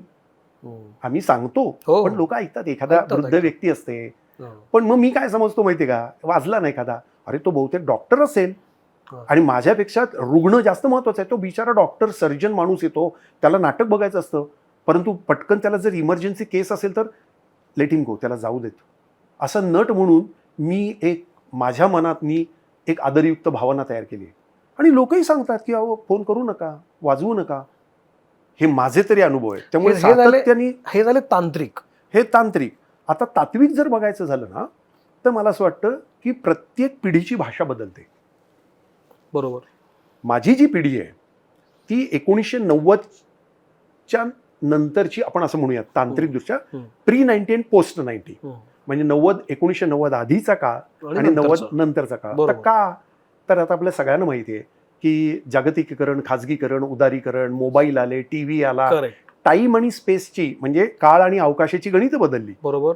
अरे आपण कधी विचार सुद्धा कधी केलेला नव्हता की आपल्या हातात मोबाईल असेल आणि आपण कनेक्टेड. आत्ता म्हणजे आत्ता प्रत्येकाच्या खिशात इथे मोबाईल आहे आणि तो प्रत्येक जण अमेरिकेशी कनेक्टेड आहे, साऊथ. तुम्ही म्हणाल तिथे फोन करताय कुठेही. अंबानींची अशी जाहिरातच होती, करलो दुनिया मुठ्ठी में. पण गंमत अशी की हा काळ बदलला, प्रेक्षक बदलला. जो मध्यमवर्ग नाटक बघायला यायचा की ज्याच्या खिशामध्ये 300 रुपये आहेत तोच बालगंधर्वला जायचा. बरोबर. कारण त्यांनाच परवडायचं. गरीब बाकीचा समाज कुठे नाटक बघणार नाही, त्यांना तुम्ही गृहीतच धरलेलं नाही. तो जो मध्यम वर्ग, ब्राह्मण वर्ग असेल तो नाटक बघायला जायचा. त्यांची मुलं गेली इंग्लिश माध्यमात, इंग्लिश माध्यमातून ती गेली अमेरिकेत. आता मी जिथे ज्या कोथरूडमध्ये राहतो तिथे अवचित 2 घरं अशी असतील की ज्यांची मुलं पुण्यात राहतात, बरोबर, किंवा भारतात राहतात, बाकी सगळे तिकडे परदेशात. त्यांनी नाटक बघितलेलं नाही. हा एक म्हणजे मी असं म्हणतो की पृथ्वीची रचनेमध्ये अनेक स्तर, भूस्तर हलत असतात. तर आपले सांस्कृतिक स्तर पण हललेले आहेत. मराठीच कळत नाही असा समाज एक आता शहरात आहे, तो अतिशय वेगवेगळ्या पद्धतीचा मराठी बोलतो. आता मराठी बोलत नाही म्हणजे प्रमाण मराठी भाषा या अर्थाने नाही म्हणत आहे, पण मी जे बोलतोय ते तुला कळणं ही भाषा झाली, हा संवाद झाला. बरोबर. आता त्या भाषेमध्ये हरिण का हरण याच्यामध्ये अर्थात फरक पडतो. काही म्हणलं तरी चालतं, असं नाही चालत. झालं. आबाळ आणि आभाळ याच्यात अर्थातच फरक आहे. माझी 100% आबाळ झाली आणि माझा आभाळ झाली असं नाही चालू शकत. तर हे कळणार आहे. हे तर मी Correct. फार मराठीचं खूप, सांगतोय. हो. परंतु आपण बोलले, कारण नाटक नावाची गोष्ट काय आहे, मी आत्ता केलं आणि इथल्या इथे कळलं. बरोबर. ते नंतर जाऊन विचार करून म्हणजे मी ज्या काळात जगतोय त्याच काळात माझा प्रेक्षक जगत असतो. बरोबर. मी ज्या काळात श्वासोच्छ्वास करतोय त्याच काळात माझ्या तोही समोरचा करतोय. प्रेक्षक करतोय. ती बरोबर. जिवंत एक कला आहे. बरोबर. आता या जिवंत कलेमध्ये माझा प्रेक्षक वर्ग जो होता, म्हणजे तेंडुलकर, आळेकर, एलकुंचवारांना आमच्यासारखा प्रेक्षक वर्ग लाभला, ज्यामुळे आम्हाला त्यांचं कळलं. पण आमचं नाटक कोणाला कळलं? ते कोणालाच कळलं नाही कदाचित, कारण ते बघितलंच नाही, कारण त्यांची मुलं अमेरिकेत होती किंवा आमच्या वेळेचा जो माणूस होती त्यांना अधिकाधिक पैसे मिळवून 2 BHKचा फ्लॅट 3 BHK कसा होईल, फार्म हाऊस कसं होईल आणि अधिक संपत्तीचा साठा त्यांच्या कसा होईल, प्रायोरिटीज वेगळ्या होत्या. प्रायोरिटीज बदलल्या. आता ह्या बदललेल्या वाईट आहेत का नाही हे मी आता बोलत नाहीये, ते चांगलेही असतील. घडलेली घटना ही आहे, त्याच्याकडे आपल्याला वास्तव नजरेने बघता आलं पाहिजे. मग माझा जो प्रेक्षक वर्ग बदलला तो माझ्या असं लक्षात आलं की मला माझं पुणं आणि माझं फक्त जे बाजूचं मराठी विश्व आहे ते सोडून जायला पाहिजे. आणि म्हणून मी गावागावात जायला लागलो. अनेक चळवळींशी मी जोडून घेतलं आणि मग मी सत्यशोधक नाटक केलं, अनेक गावात गेलो आणि माझ्या असं लक्षात आलं, अरे हा प्रेक्षक वर्ग आपण कधी गृहीतच धरत नाही. म्हणजे तुला खोटं वाटेल, आपण हा विचार करून बघा की ज्याला मराठी म्हणतो आपण त्याला आपण खालचा पददलित वर्ग सुद्धा आपण आपला मानत नाही. मुस्लिम वर्ग आपण कधी मानतो का आपला? आमच्या नाटकाला सत्यशोधकला एके ठिकाणी त्यांनी प्रयोग घेतला होता. सगळ्या मुस्लिम महिला होत्या, त्या ताया येऊन बसलेल्या आणि उगाचच आमच्यातले 2 जण हिंदीत बोलायला लागले. ते चांगले मराठीत पुण्यात बोलणारे, उत्तम मराठी बोलणारे. बघा आपल्या मनाची आणि बुद्धीची अवस्था आणि विचारांची अवस्था काय झाली आहे. हा प्रेक्षक वर्ग माझा आहे हे मला त्या दिवशी लक्षात आलं. प्रेक्षक वर्ग म्हणजे फक्त आता काय झालं, मराठी सिनेमाचा प्रेक्षक वर्ग म्हणजे सिटी प्राईड कोथरूड, हे आपण संकुचित झालो. तुम्ही जर वाढलात नागराज मंजुळे सारखे तर तुम्हाला तो प्रेक्षक वर्ग नक्की मिळेल, कारण त्याला मी आपलं मानलं पाहिजे आणि मला तिथपर्यंत पोहोचलं पाहिजे. तर हा म्हणजे हे आपण एकेका या उत्तराच्या निमित्तानं बरेच मुद्दे बोललो, पण हा बदललेला प्रेक्षक वर्ग जो आहे तो मला अत्यंत महत्वाचा वाटतो, ज्यांच्यावर माझं लक्ष आहे.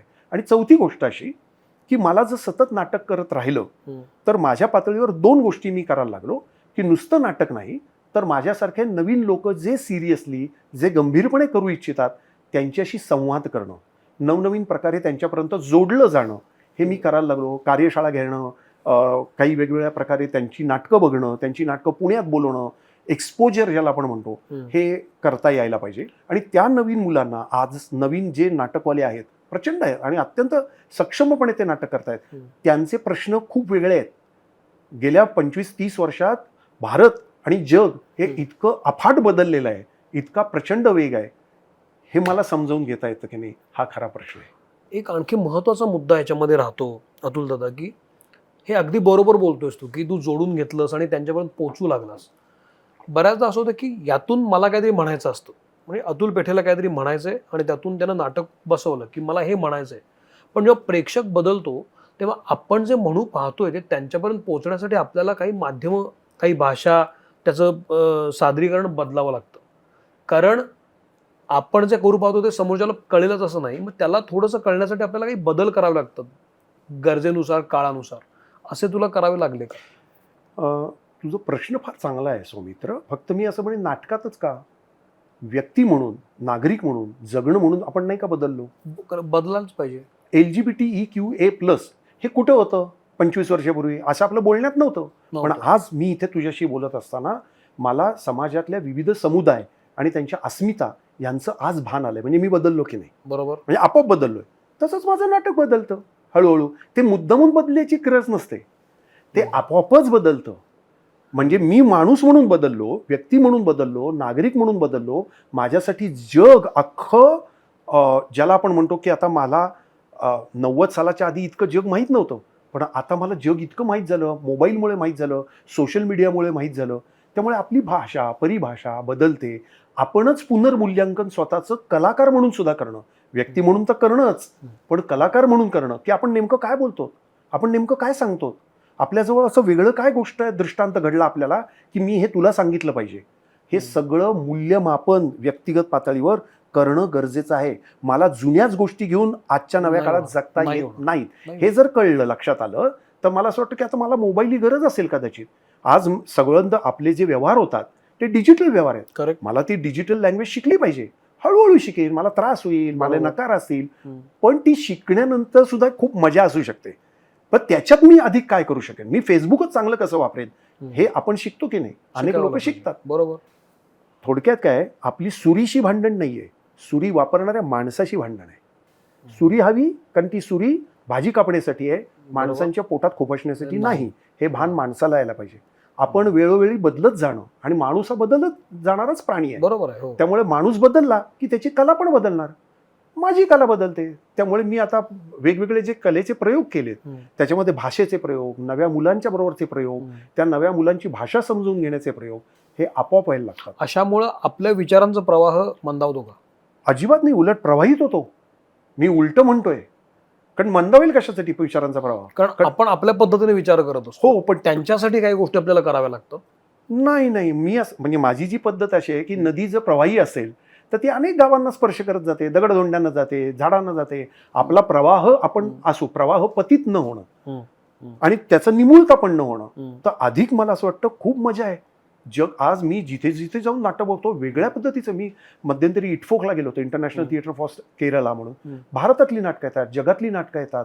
आज जगातले अनेक प्रश्न आहेत वेगवेगळे, ते बरे वाईट गोंधळाचे, त्रासाचे किती प्रश्न आहेत, आणि त्याला मला सामोरं जायचं आहे, आणि त्या पद्धतीचं मला नाटक किंवा कला व्यवहार करायचा आहे. तर हे अजब आहे. आज काही पिकासो किंवा व्हॅनगॉग सारखी कला नसेल, आज इन्स्टॉलेशन नावाची कला असेल तर ती तुम्हाला त्या कोची बिनालेमध्ये बघायला मिळते, आणि तुमचे डोळे विस्फारतात. आज वेगळ्याच पद्धतीचे ट्रान्झिशन पिरियड पण असतात. आपण प्रत्येक वेळा काही सरळ रस्त्याने जात नसतो, कधीतरी बोगदे पण लागतात, अंधारे दिवस पण असतात. तर माणसं जात असतात आणि काहीतरी त्यांना सापडत असतात. याच्यावर माझा नितांत विश्वास आहे.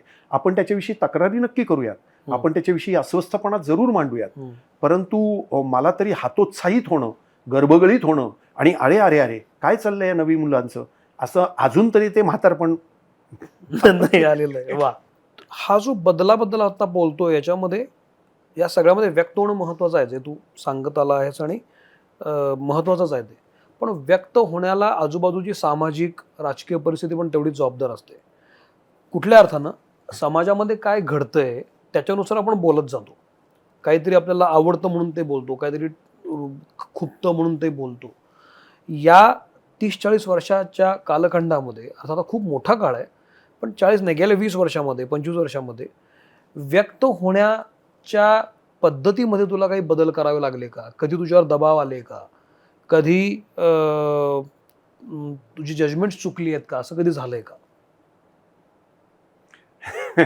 हो, म्हणजे मला असं वाटतं की कुठलाही कलाकार, आणि आपण त्याला असं एक अधिक एक बिरुद वापरूयात की संवेदनशील कलाकार, शेवटी आपलं जे भांडवल असतं जगण्याचं ते आपला भोवतालच असतो, आपली परिस्थिती असते. आपण कुठल्या काळात जन्मलो, वाढतो, आणि ज्या विपरीत किंवा चांगल्या परिस्थितीतनं जातो त्याचे चांगले आणि वाईट परिणाम हे कुठल्याही व्यक्तीवर होत असतात.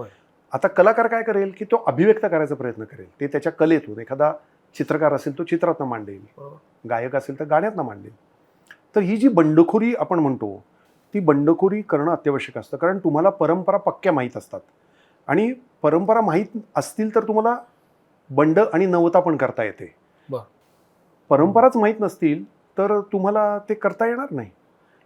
आत्ता 2 महत्त्वाच्या गोष्टी अशा घडल्या की आपण ज्याला तेंडुलकर, आळेकर, एलकुंचवारांच्या नंतरचा कालखंड असं म्हणूया, की तो इतका विपरीत कालखंड खरोखरच आपण बघायला लागतो की आपल्या समाजातल्या वेगवेगळ्या प्रकारची दुही माजलेली आहे, आणि आपला समाज वेगवेगळ्या प्रकारे विखंडित व्हायला लागला. फ्रॅगमेंटेशन हे तर जगभर व्हायला लागलं, फक्त भारतातल्या संदर्भात नाही.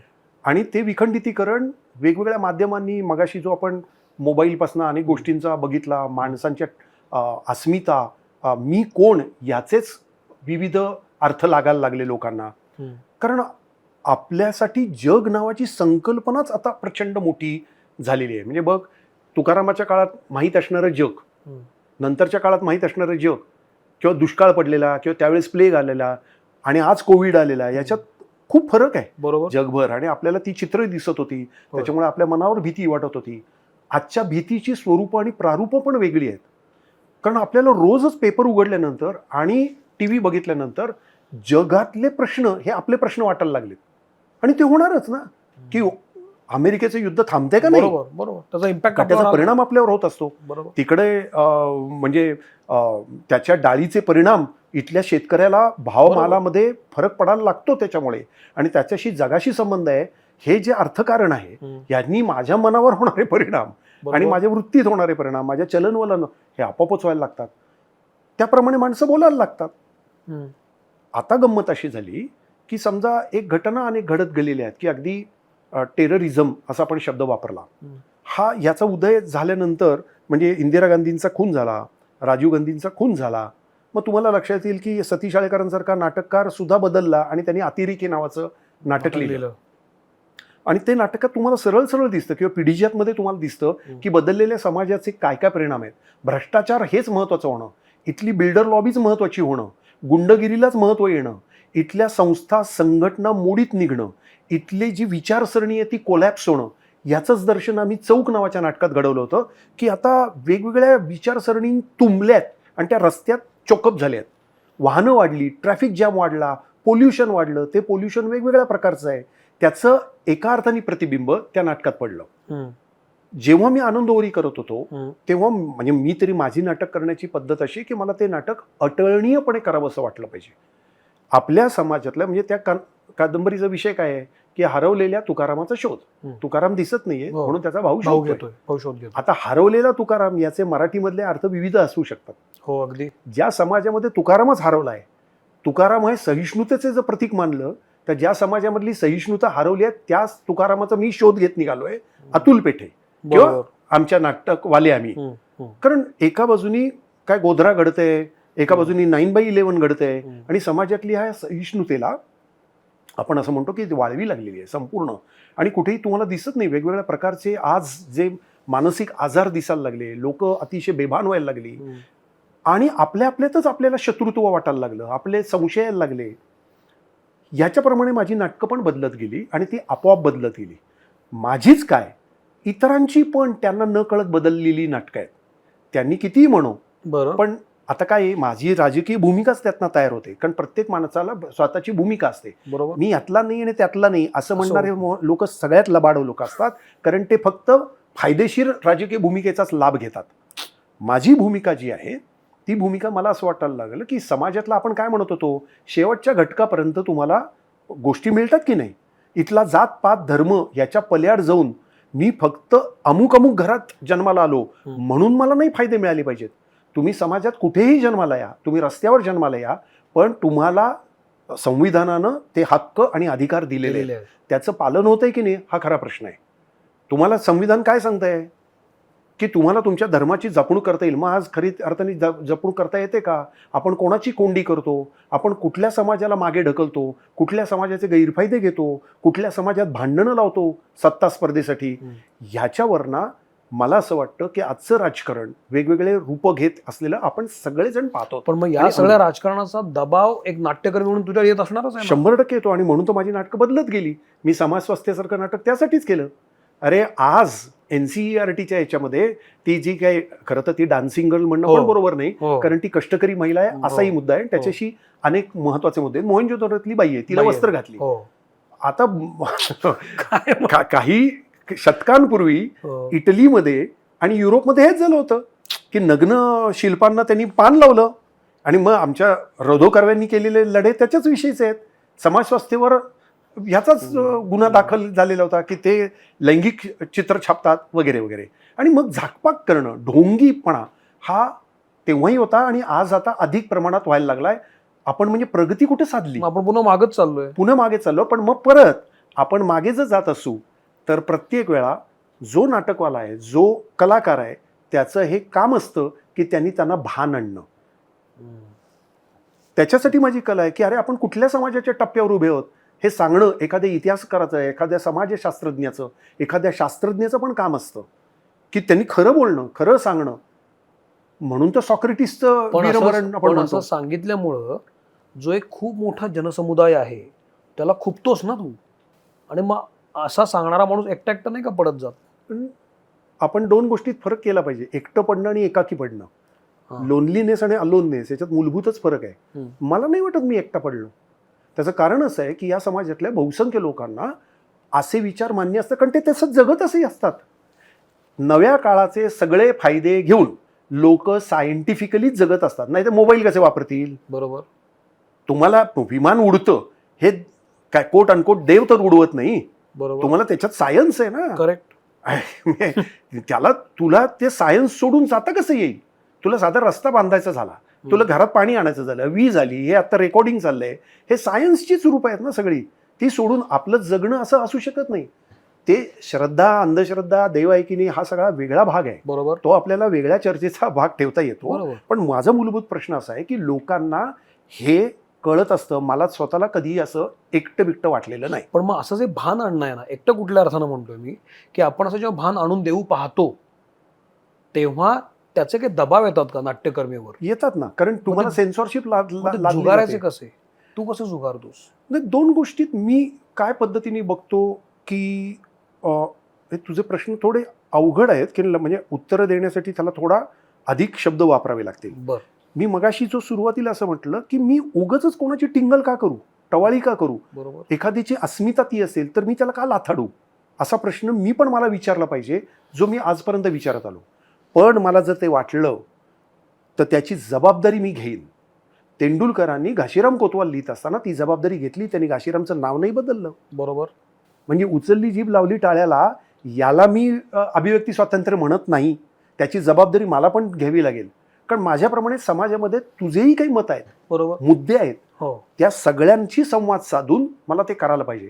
आणि जर नाही मानियले बहुमता असं जर आपल्याला करायचं असेल तर मला त्याच्या विरुद्ध उभं राहावं लागेल आणि प्रसंगी गोळी खावी लागेल, जी नरेंद्र दाभोळकरांनी खाल्ली. पण दाभोळकरांनी गोळी खाल्ल्यामुळे हा समाज परत एकदा जागृत झाला, जागा झाला आणि त्यांना प्रत्येक वेळा कुठलाही भोंदू बाबा दिसला की तुम्हाला दाभोळकरांचं महत्व परत परत पटतं. जिथे जिथे हिंसा होईल तिथे तिथे अहिंसेचं तत्वज्ञान मांडणारे बुद्ध आणि गांधीजी परत परत आठवतात. जिथे जिथे कवितेचा विषय निघेल, जिथे जिथे बंडखोरीचा विषय निघेल, तिथे मंबाजी नाही आठवत, तुकारामच आठवतो. अगदी. त्यामुळे मला असं वाटतं की ते बलिदान हे जर काळाच्या टप्प्याला कोणी मागणार असेल आणि घेणार असेल तर पर्याय नाही, तो द्यावं लागेल. आणि जगातल्या लोकांनी दिलंय, त्याच्यामुळेच तर आपण इथपर्यंत आलो.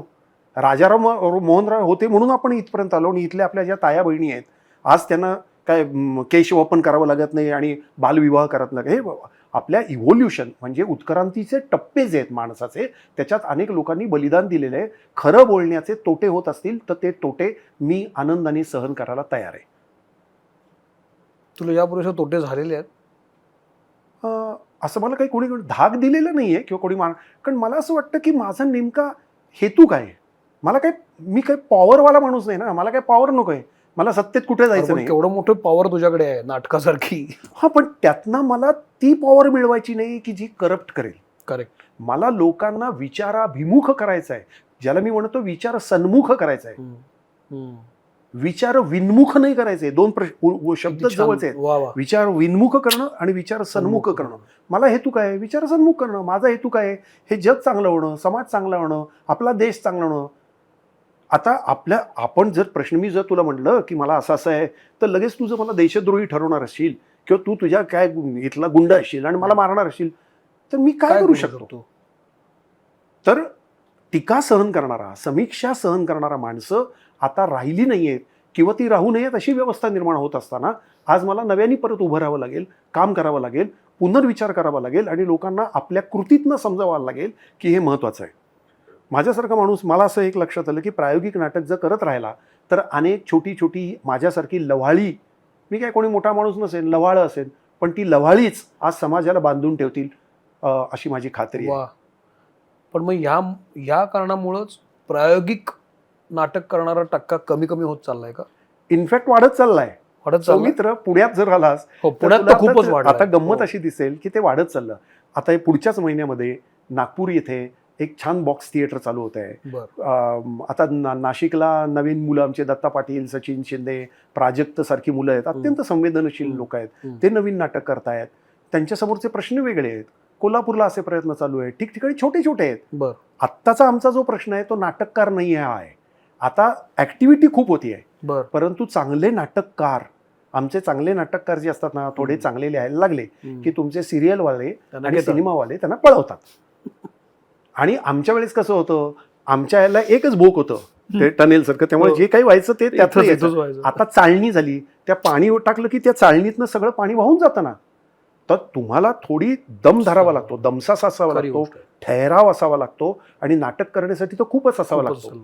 त्याला वेळ द्यावा लागतो. नाटक ही वेळ मागणारी एक अशी प्रोसेस आणि प्रक्रिया आहे की त्याच्यात दिवसेंदिवस घालावे लागतात, लोकांच्या बरोबर काम करावं लागतं. आता जगण्याचे प्रश्न विचित्र झालेत, गमतीदार पैशाचे प्रश्न झालेत. आजची मुलं ही काही नोकऱ्या आणि कामधंदे करत नाहीत. आपण कसं मस्टरवर सह्या करून नाटक करायचो, आता ते पूर्ण वेळ त्याच्यावर जगतात. त्यांना पूर्ण वेळ नाटक करण्यासाठी त्यांना पूर्ण वेळ सिरियल सिनेमा करावा लागतो. म्हणजे मला त्यांच्याविषयी खूप प्रेम वाटतं, त्यांची इच्छा खूप आहे, त्यांना जमत नाहीये. पण त्यांना जर जमवायचं असेल तर त्यांना त्यांचे मार्ग काढावे लागतील, त्यांना त्यांची रंगभाषा काढावी लागेल की जे नाटकातनाच आणि नाटकातनाच मांडता येईल अशा गोष्टी त्यांना नाटकातल्या शोधाव्या लागतील. आणि मला आत्ता असं वाटतं की ते शोधण्याच्या प्रक्रिया चालू आहेत. आणि त्याच्यामध्ये माझ्यासारखा माणूस, अशा एका टप्प्याला माझ्यासारखी माणसं की जिथे आम्ही उभं राहून या लोकांच्या बरोबरीनं आपल्याला काही काम करता येईल का, नवीन काही शोधता येईल का, हा एक सातत्याचा प्रश्न आहे. एक मला नेहमी प्रश्न पडत आलेला आहे अतुल दादा, की तो खूप वर्ष चालू आहे की एकीकडे तुम्ही म्हणजे प्रायोगिक रंगभूमीवर काम करणारी मंडळी सातत्यानं नाविन्याचा ध्यास घेत आहे, म्हणणं मांडण्याचा प्रयत्न करत असता, आणि ही झाली प्रायोगिक बाजू, प्रायोगिक रंगभूमीची बाजू. दुसरीकडे व्यावसायिक जे लोक आहेत, व्यावसायिक नाटकं करणारी मंडळी, हा वेगळाच प्रवाह आहे. सातत्याने या दोघांमध्ये दुफळीच मला दिसते. काळ बदलला, तंत्र बदललं, पिढ्या बदलल्या, पण हे एक का होताना दिसत नाही? हा निदान जो मधली जी दरी आहे ती किमान निमुळती होताना का दिसत नाही? काय वाटतं तुला सगळं? मी माझ्या आकलनाप्रमाणे उत्तर देतो की ज्यांना असं वाटतं ना की व्यावसायिक नाटक आम्ही लोकरंजनाचं करतो आणि तुम्ही, असे आहेत नाटकवाले जे अतिशय प्रसिद्ध आहेत की त्यांच्या मते प्रायोगिक नाटक म्हणजे दुर्बोध नाटक, ते करून उपयोग काय आहे, पैसे मिळत नाहीये, प्रसिद्धी मिळत नाहीये, प्रेक्षक कमी आहेत, कशासाठी करता, असं विचारणारे लोक आहेत. मी त्यांच्याविषयी, मला राग नाही, करुणा वाटते की अरे भाऊ, डॉक्टर लागूंसारखा माणूस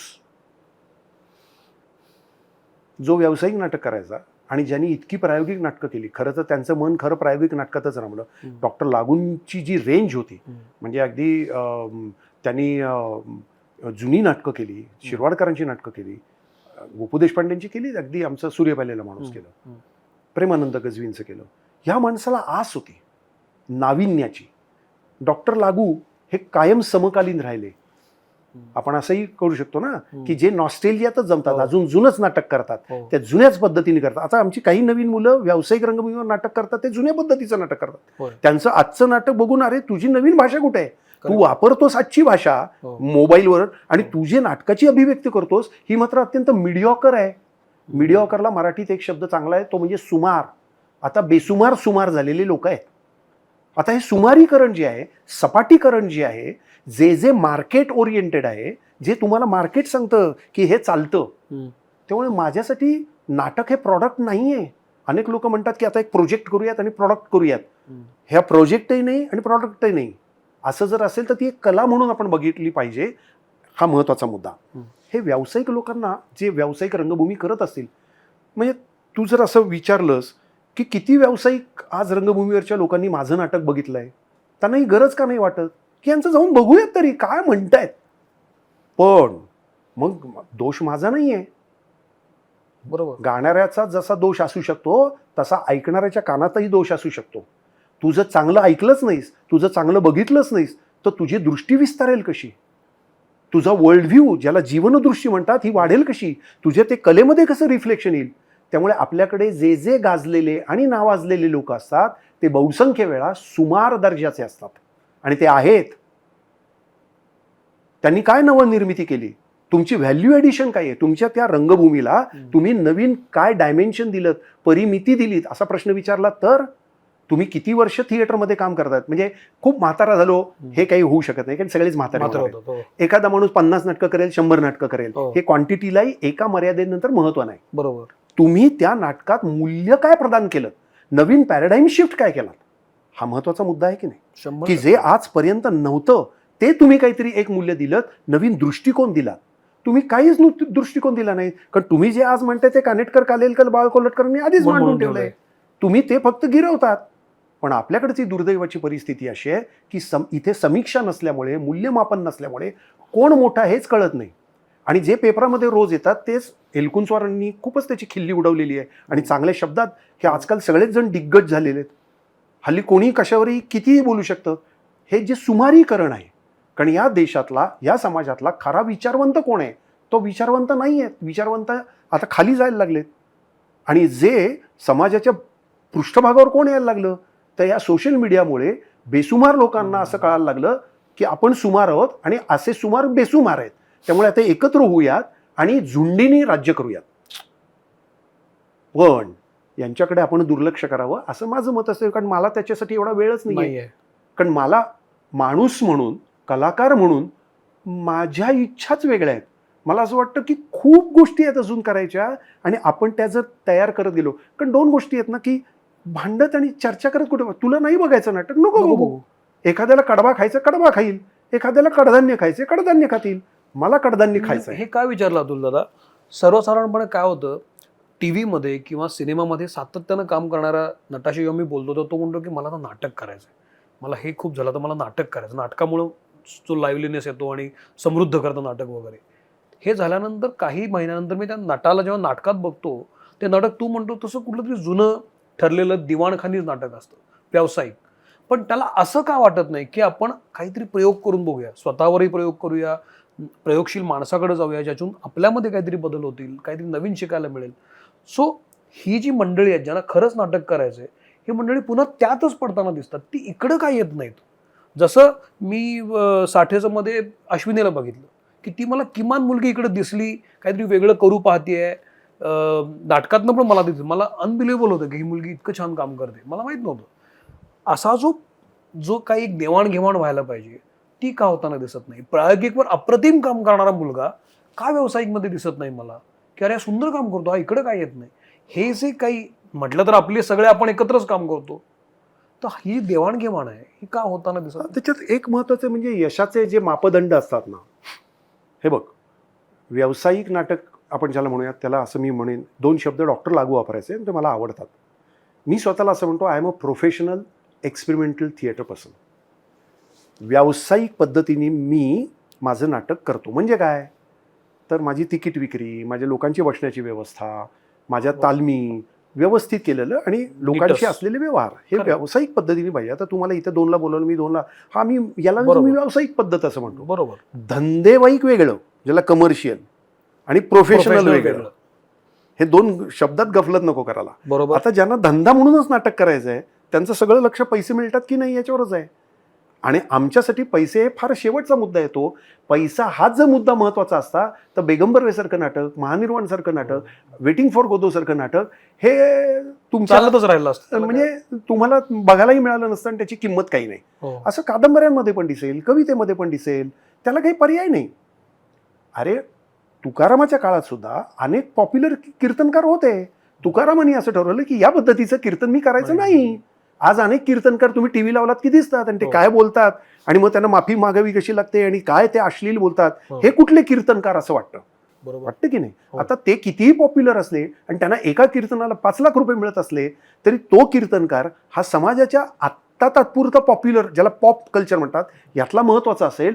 पण शेवटी मला काय बनायचंय, शेवटी मला तुकाराम बनायचंय का तो टीव्हीवरचा कीर्तनकार बनायचा आहे, हा तुझा आपल्या सगळ्यांच्या समोरचा चॉईस आहे. नंबर 1. नंबर 2, ज्याला प्रायोगिक रंगभूमी म्हणतात त्या प्रायोगिक रंगभूमीचा आत्माच नवे प्रयोग करणं हा आहे. बरोबर. जिथे आम्ही असं म्हणतो फेल्युअर इज अवर राईट, अपयश हा आमचा हक्क आहे.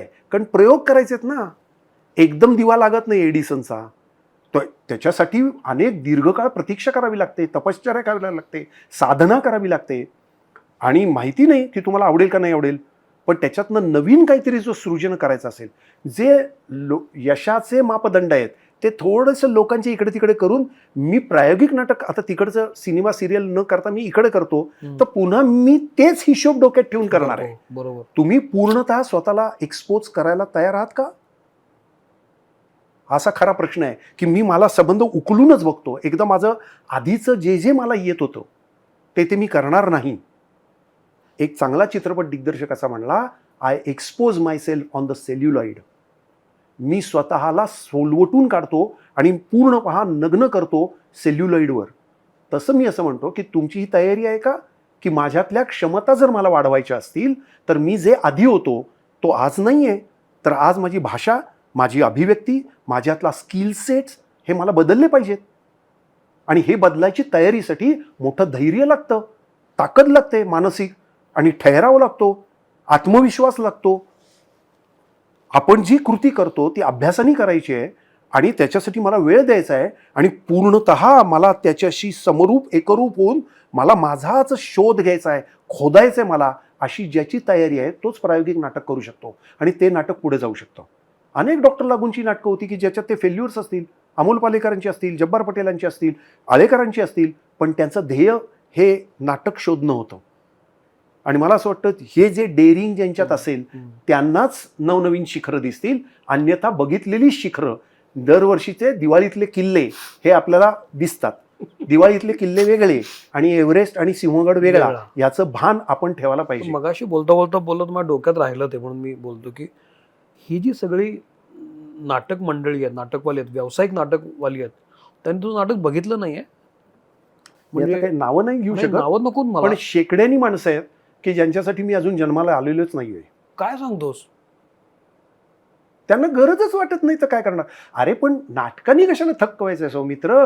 अनेक मला असे नट माहिती आहे की ज्यांनी एकही कादंबरी वाचलेली नाही आणि त्यांनी उत्साहाने सांगितलं, म्हणजे एकही कादंबरी नाही, कविता नाही. आज ते जिनियस लोक असतील रे. दोनच गोष्टी असू शकतात ना. एखादा जिनियस माणूस हा 6व्या वर्षीच गायला लागतो, त्यांनी काही पहिलं ऐकलेलं नसतं. पण कुमार गंधर्व हा एखादाच असतो. आमच्या नाटकात ठाई असतील, त्यांचं मत असं असेल की ते जिनियस आहेत. अदरवाईज तुम्ही वाचलं पाहिजे, ऐकलं पाहिजे, अनुभवलं पाहिजे, जगलं पाहिजे, करून बघितलं पाहिजे. पण ही काय वृत्ती आहे मग? संकुचित.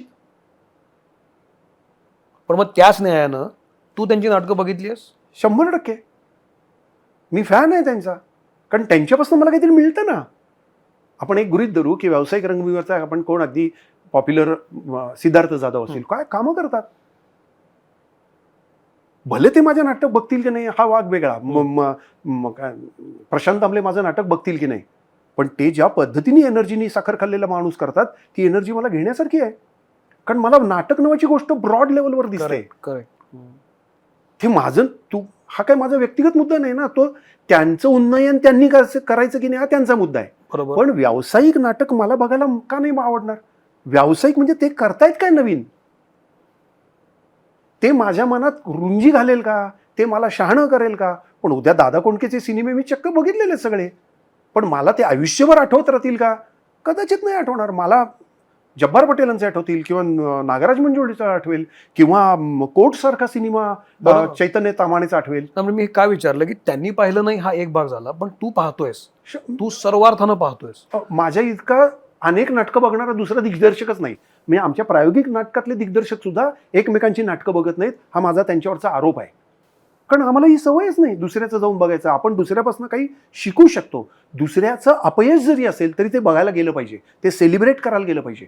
त्याचं कारण असं आहे की एखादा माणूस प्रायोगिक नाटकामध्ये काहीतरी काम करतोय, तो गांभीर्यानं काम करतोय, त्याला जमलंय का नाही जमलंय त्याचा शोध हे बघणं. याच्यामुळे अपयश सेलिब्रेट करायचं आहे याचा अर्थ मी टाळ्या पिटायच्या असं नाही म्हणत की अरे यांनी प्रयत्न केला पण याच्या पुढचं मला न्यायचं, सपोर्ट केला. जो रिले असतं ना तर माझ्या पुढे त्यांनी नेलं पाहिजे ना. तो जर मी बघितलं नाही जगातलं नाटक, आता मराठीतलं लोक नाटक बघत नाहीत तर भारतीय स्तरावर काय बघणार. अरे कधीतरी जाऊन मी पोस्ट लिहिलेली असते की केरळमध्ये जाऊन बघा तरी. आज केरळमध्ये काय चाललंय, कलकत्त्यात काय चाललंय, तुम्हाला अहमदाबादला काय चाललंय, इथली नाटकं, इथली माणसं, दिल्लीतली नाटकं काय करतायत याची काही जाण आहे आली तर आपल्याला कक्षा रुंदावतील की नाही. आता एक उदाहरण देतो की सिनेमा आपल्या इथला हे जे मीफ टीफ वगैरे ज्या अशा फेस्टिवल्स असतात त्यामुळे तुम्हाला जागतिक सिनेमा बघायला मिळतो. त्यांनी आपला दृष्टिकोन वाढला का नाही वाढला? सर्वसामान्य माणसं कोणी विचारलं तर इराणियन फिल्म्स अशी 100% तोंडावर असतात. होय. नाटक नावाची गोष्ट बघायला मिळत नाही, कारण ती नाटकं आपल्याकडे येऊ शकत नाहीत, कारण बरोबर. खर्च प्रचंड असतो. हो. तुलनेने सिनेमा पटकन येतो, येऊ शकतो, तुलनेने खर्च कदाचित कमी असेल. हम्म. त्यांचं एखादं आली काय CD आणि ते वगैरे पाठवत 100% कमी असतो. तांत्रिक. हो. पण ते जर येत नसेल तर मी काय करतो, मी इटफोकला जातो, स्वतःच्या खर्चाने राहतो आणि जगातली तिथे 12 नाटकं वेगवेगळ्या देशातली येतात. अतिशय थक्क करणारा अनुभव असतो आणि जेव्हा आपण तिकडनं येतो तेव्हा दृष्टी विस्फारलेली असते रे बाबा. आणि एवढा आनंद होतो की जगामध्ये लोक नाटक नावाची गोष्ट किती परेने बघतात. आता हे जर बघायचंच तुझ्या नसेल, चेहऱ्यातून मला डोळ्यातच दिसायला लागलं ते. हे जर बघायचं नसेल तर मी चिमुकला राहीन ना माणूस. एक अरुण साधूंची कथा होती, एक मुलगा असतो आणि तो शालेय स्पर्धेमध्ये सेंचुरी मारतो आणि तो कप वगैरे मिळतो आणि त्याला कळत नाही, घरातल्या घरात राहतो तो, तर रोज तो कप बघतोय. त्याच्याबरोबर हारलेल्या टीम मधला एक मुलगा जो असतो तो पुढे रणजी, कुचबिहार आणि नॅशनल लेवलला जातो. त्याच्या लक्षात येतं, अरे बरीच वर्ष झाली, केस पण पांढरे झाले, अजून आपण तोच कप बघत बसलो.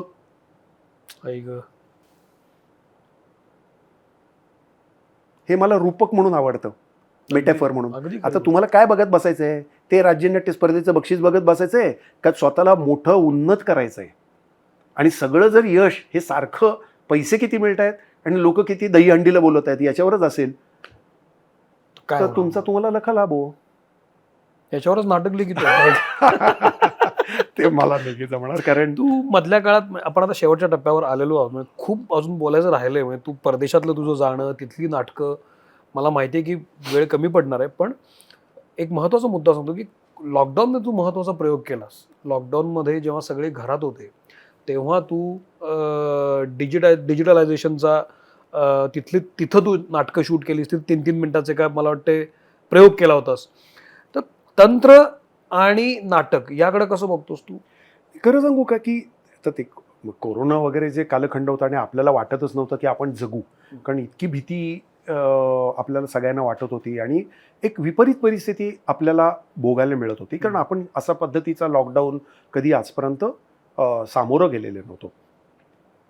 आणि लोक विविध पद्धतीने त्या मोबाईल नावाच्या गोष्टीवरनं, सोशल मीडियावरनं करत होती.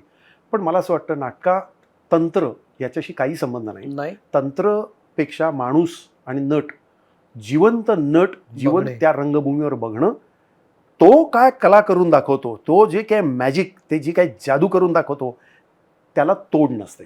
आणि मला असं वाटतं त्याच्यातच रंगभूमी असते. पण या डिजिटलायझेशनच्या प्लॅटफॉर्ममुळं जे सिनेमाला शक्य झाले त्या नाटकाला शक्य होऊ शकेल ना? नाही, होतं ना. ज्याला आपण ब्रॉडवेला अनेक नाटकं असतात, तिथे वेगवेगळ्या तंत्र वापरली जातात, टेक्निक्स. आता ज्यांना ते सिनेमाच बघायचं आहे नाटकात, हे बघा, नाटकामध्ये आमचे रतन थियाम म्हणतात तसं प्रत्यक्ष चंद्र नसतो. तो चंद्र असं म्हणल्यानंतर प्रत्येकाचा चंद्र वेगळा वाक्य आहे की नाही? आता समुद्राच्या जागी मी समुद्राचे शॉट घेतला तर काय मजा नाही. तुझ्या मनात मी समुद्र किती तयार करतो. किंवा बिरजू महाराज असतील तर एक नर्तक किंवा केलुचरण महापात्रांसारखा ओडिसी डान्सर असेल, म्हातारा माणूस ज्याला टक्कल आहे, ज्याला बायपास झाली होती, आणि हा वृद्ध गृहस्थ नर्तक स्टेजवर आला आणि तो जे काही राधा करायचा, हे जे मॅजिक आपल्या डोळ्यासमोर घडतं ना, किंवा जांभूळाख्यांमध्ये आपले हे करायचे उमप, हे जे करायचे, हे केवढं अफाट होतं. आता डिजिटलायझेशन मध्ये भीमसेन जोशींसारखे पण आवाज काढता येतील, पण भीमसेन जोशी नावाच्या एका प्रत्यक्ष जिवंत व्यक्तीला 3 तास हादरवून टाकणारं ऊर्जेचा धबधबा म्हणजे काय, हे बघायला मिळणं, अनुभवायला मिळणं, ह्याच्यातनंच आपल्याला काहीतरी तयार होतं. आणि मला असं वाटतं की ती येतील नाटकं, ब्रॉडवेची असतील, ऑफ ब्रॉडवेची असतील, वेगवेगळ्या ठिकाणची नाटकं. नव्या पिढीबद्दल तुला काय वाटतं? आता म्हणजे पर्ण सुद्धा खूप चांगल्या पद्धतीनं काम करते आहे. नवी मुलं, जसं तू म्हणालास की वेगवेगळ्या ठिकाणी प्रायोगिक चळवळी हळूहळू उभ्या राहताना दिसत आहेत. ही जी नवी जनरेशन आहे त्यांचं एकूण थिंकिंग, त्यांचं काम, याबद्दल तुला काय वाटतं एक लांबून बघताना? मला कुठलं असं जजमेंट मला नाही आता सांगता येत, कारण माझे नाहीच आहे. ते ज्या आत्ता जगतायत ते वेगळं जगतायत. इतके त्यांच्या समोरचे प्रश्न वेगळे आहेत. किंवा माझा काळ जो होता, नोकरी करता करता मी नाटक करत होतो, त्यामुळे माझ्यावरची प्रेशर्स कमी होती. आजची असुरक्षिततेची जी प्रारूप आहेत ही खरोखरच वेगळी आहेत. आणि मला ओळखणारे एक 25 लोकच गावात असायचे, 100. आता ते 1000 का 10,000, मग तुमचे लाईक्स किती, या पॉडकास्टला किती लोक बघतात, त्याच्यावर तुमचं ते सगळं ठरत असणार. इकॉनॉमिक्स हे सगळं वेगळंच आहे जग. त्या जगाचे ते नागरिक आहेत. त्यांच्या मनामध्ये खरोखर चांगलं म्हणजे काय, उत्तम म्हणजे काय, चांगलं साहित्य, चांगली कलाकृती असते म्हणजे काय, ह्याचे थोडे थोडे बिंदू पेरणं हे आमचं काम आहे. वा वा आपल्या आधीच्या पिढीचं काम आहे. वा. नंबर 1 आणि नंबर 2, त्यांच्या मनामध्ये वेगवेगळे जे प्रश्न येत आहेत ते प्रश्नांना जागा, स्पेस, अवकाश तयार करणं हे पण आपल्यासाठी सगळ्यांसाठी महत्त्वाचं आहे. नवीन पिढी स्वतःचे आवाज शोधत आहे आणि राहणार आहे. मी मगाशी म्हणलं त्याप्रमाणे आता ॲक्टिव्हिटी नावाच्या गोष्टी प्रचंड चालू आहेत, पुण्यातही चालू आहे. त्याच्यावर मी खुश आहे का? तर खुश नाही आहे. पण अगदी मी हतोत्साहित आहे का? तर नाही आहे. त्याचं कारण असं आहे की काही काळ पण त्याला द्यावा लागेल. नवीन लेखक आहेत, परंतु ते लेखक विलंबित ख्याल इतकं नाटक लिहू शकत नाहीयेत. 2 अंकी नाटक लिहिणं, 3 अंकी नाटक लिहिणं, त्याच्यासाठी वेळ काढणं, त्याचं महत्त्व लोकांना पटणं, आपला प्रेक्षक वर्ग तयार करणं, तसे दिग्दर्शक असणं, तसे नट असणं, संस्था तयार करणं, ह्या जो सगळा व्याप आहे याच्यासाठी लागणारा जो एक शांतता, वेळ आणि त्याला द्यायला लागणारे जो काही परिश्रम असतील हे त्यांना करायचे आहेत, जे त्यांना अनेक आत्ताच्या बाहेरच्या फोर्सेसमुळे करता येत नाहीत. पण ते त्यांचे मार्ग शोधतायत. वेगवेगळ्या भाषेतली सुद्धा, नुसते मराठीतले नाहीत, वेगवेगळ्या भाषेतले आज लोक, म्हणजे सपन सरणसारखी मुलगी असेल, पर्णचं तू नाव घेतलं, पण आज स्त्रिया वेगवेगळ्या प्रकारे, म्हणजे मला खूपच मजा वाटते की नाटक जास्त करणारे आत्ता ज्या अतिशय वेगळ्या पद्धतीच्या आहेत त्या स्त्रिया जास्त उभ्या राहत आहेत नवीन नाटक करणाऱ्या. म्हणजे मलाच आता आपल्या महाराष्ट्रातल्या 5 फौजे नावाची मुलगी आहे, वेगवेगळ्या गीतांजली आता कुलकर्णी वेगवेगळ्या प्रकारचा प्रकल्प राबवते. ह्याच्यातनंच गोष्टी तयार होतील, नवीन मुलं तयार होतील. फक्त त्यांचा दमसास कसा वाढेल, ते मोठं नाटक कसं करतील, ते सातत्यपूर्ण नाटक कसं करतील, हे महत्त्वाचं एक आव्हान त्यांच्यासमोर आणि आपल्यासमोर सुद्धा. आणि ह्या सगळ्यामध्ये एक महत्त्वाचं आव्हान आहे ते व्यक्त होण्यासाठी आपण निवडत झालेल्या भाषेबद्दल. अलीकडच्या काळामध्ये मी आजूबाजूला तूही पाहत असशील, कारण अभिव्यक्त होण्याचं माध्यम जेव्हा आपण नाटक निवडतो तेव्हा मी व्यक्त होत असलेली भाषा पण मला निवडायला लागते. आत्ता आजूबाजूला जे जे चालू आहे, मग ते अगदी कॉक्रोच जनता पार्टीपासून स्टँडअप कॉमेडीच्या वापरल्या जाणाऱ्या भाषेपासून आजूबाजूला हे सगळं बघितल्यानंतर सेन्सॉर हा जो एक भाग, सेन्सॉर नको असं आपण म्हणतोच आहोत, पण ह्या भाषेचा वापर, आवाजावी वापर, वापरले जाणारे शब्द पाहता तुला असं वाटतं की हे जर असं चालू राहिलं तर सेन्सॉर असायला पाहिजे? मी सेन्सॉरच्या कायम विरुद्ध होतो, आहे आणि राहील. सेन्सॉरशिप नावाची गोष्टीने काय होतं, 1000 लोकांना कळत नाही आणि 3 लोकांना कळतं, आणि ते 3 लोक ठरवतात की 1000 लोकांनी काय बघावं, ऐकावं. माझा मुद्दा असा आहे की 1000 लोकांना आपण असं एज्युकेट, असं शिक्षण का देत नाही की चांगलं म्हणजे काय, चांगलं साहित्य म्हणजे काय, चांगली कविता म्हणजे काय, चांगली भाषा म्हणजे काय, शिव्या न देणं हे का द्यायचे नाहीत, शिव्या दिल्या झाल्या तर त्या आई बहिणींवरनं कशा शिव्या दिल्या जातात, त्याच्यातनं कोणाचा अपमान होतो, हे जर शिक्षण आपल्या शालेयपासून आपली जर भूमिका तयार झाली तर मला असं वाटतं लोक आपलं आपच सेन्सॉर करायला लागतात. बहुसंख्य जनतेला वेड्यासारखं वागायचं नसतं. बर, सगळ्यांना आपल्याला शहाण्यासारखंच खरं तर वागायचं असतं. मग असं काय होतं? अशी काय गोष्ट होते? त्याचं कारण असं होतं की 2 जण चुकतात. म्हणजे तुमचे नियम कशासाठी असतात, लाल दिवा कशासाठी असतो की अरे बाबा थांबा जरा, या लोकांना जाऊ द्यात, मग त्या लोकांना जाऊ द्यात, असं म्हणून त्या चौकातले दिवे असतात. आता झाले काय, प्रत्येकाला घाई झाली आहे, कारण मानसिक आली आजारपण. आता मी कोणाचं मानणारच नाही, आता मीच सगळ्यात शहाणा, मला कोणी शिकवणारच नाही आहे, मला कोणी सांगणारच नाही आहे. ही जी बेधुंद अवस्था झाली आहे, ह्याच्यात राज्यकर्त्यांचा, शासनाचा पण मोठा हात असतो. शासनाने पण काही गोष्टी शिक्षणाच्या पातळीवर रुजवल्या पाहिजेत. शिक्षण नावाची गोष्ट अत्यंत महत्त्वाची आहे, आणि संवाद नावाची गोष्ट महत्त्वाची आहे. त्याच्यातली जी कळकळ आहे ही महत्त्वाची आहे. इथल्या आम जनतेला काय दिसतंय, कुठल्याही पक्षातला माणूस कुठेही जातोय आणि विकला जातोय, हेच हे दिसतं ना. मग तुम्ही आम्हाला शहाणपण कसं शिकवणार की नैतिकतेने वागा? कारण तुम्ही ते धडे घालून दिलेत का? तर दिलेत नाहीत. लोक पुढच्या माणसाप्रमाणे वागतात. बरोबर. एकाने चूक केली की मागचा चूक करतो. आपण कुठेतरी थांबलं पाहिजे आणि आपण ती सुरुवात केली पाहिजे आपल्यापासून. असं प्रत्येकाला स्वतःचं शिक्षण, हे ज्ञान, हे आकलन झालं पाहिजे. आणि ही एक सामाजिक जबाबदारी आपली. पाणी कसं वापरायचं, थुंकायचं नाही रस्त्यात, हे धडे तुम्हाला लहानपणापासून सांगितले पाहिजेत. भ्रष्टाचार करायचा नाही आहे, पैसे खायचे नाही आहेत, पैसे द्यायचे नाही आहेत, याच्यात काय अवघड आहे? पण आम जनता आणि तुमचे शासनकर्ते जर खुलेआम ते करत असतील तर तुम्ही काय करणार आहात? म्हणजे तुम्हाला असं दिसतं ना की एक भोंदू माणूस आला ज्यांनी एक चिंचोका 1,00,000 रुपयाला दिला, ही तुमच्या समाजातली अवस्था. आणि दुसरीकडे तुम्ही काय केलं, तर दाभोळकरांसारख्या माणसांचा खून केला. त्याचे आरोपी सापडले का? तुम्हाला माहिती आहेत खरं तर कोण आरोपी आहेत? पकडलेत का? नाही पकडलेत का? पकडले नाहीत कारण तुमचा जो मतदारसंघ आहे तो जाऊ शकतो. ही जी भीती आहे त्याच्यातनं तयार होणारं जे राजकारण आहे जातपात आणि धर्माचं, त्याच्यावर तुम्ही खेळतात. ते खेळल्यामुळे समाजामध्ये एक बेदिली माजलेली आहे, बेमुरवतखोरपणा वाढलेला आहे, कोणाचाच कशात पायपोस राहिलेला नाही. तुम्हाला असं दिसतंय की एखादा माणूस असतो कमिशनर जो जातो, प्रत्येक ठिकठिकाणी त्याच्या बदल्या होतात, तो तिथलं एक्सपोज करतो आणि तुम्ही त्याची बदली करता. हे लोकांना कळत नाही असं वाटलं काय तुम्हाला? लोकांना कळतंय, दिसतंय. मग भ्रष्टाचाराच्या विरुद्ध वागा म्हणजे काय वागायचं? मग लोक आम जनतेत सामील व्हायला लागतात. लोक एकदा ओरडायला लागले, लोकांना भीती दाखवायला लागलो की लोक हे मानसिक त्याच्यातला जो हिप्नोटाईजचा प्रकार आहे तो आपले नेते मंडळी करायला लागतात. हे सगळ्यात घातक आहे आपल्या समाजासाठी, आपल्या देशासाठी. कारण आपल्या देशावर जर आपलं प्रेम असेल तर आपल्या देशातला हा जो मानसिक आजार आहे हा दूर करणं ही आपलं कर्तव्य आहे. आता लोक असं वागतात, त्याला जबाबदार या सगळ्या गोष्टी या एकमेकात गुंतलेल्या आहेत आणि आपण लोक सुद्धा त्याला जबाबदार असतो. माझ्यापुरतं मला मिळतंय ना पाणी, मग गेलं खड्ड्यात. बाकीचं माझ्यापुरतं मला जागा मिळते ना, मग दे पैसे. तर कुठेतरी उभं राहून आपण प्रत्येक जण पातळीवर वागलं पाहिजे. पण मी मगाशी म्हणलं तसं मला येणारा अनुभव असा आहे की लोकांना नीट वागायचं असतं. लोकांना नीट वागा असं सांगणारा व्यक्ती आज नाही, ही खंत आहे. मी कोणाकडे बघू? भीमसेन जोशी, कुमार गंधर्व, किशोरी आमोणकर जेव्हा गात होत्या तेव्हा सूर चुकायचा नसतो अशी एक अधिसत्ता होती. आता ती कोणी आमच्याकडे नाहीच आहे.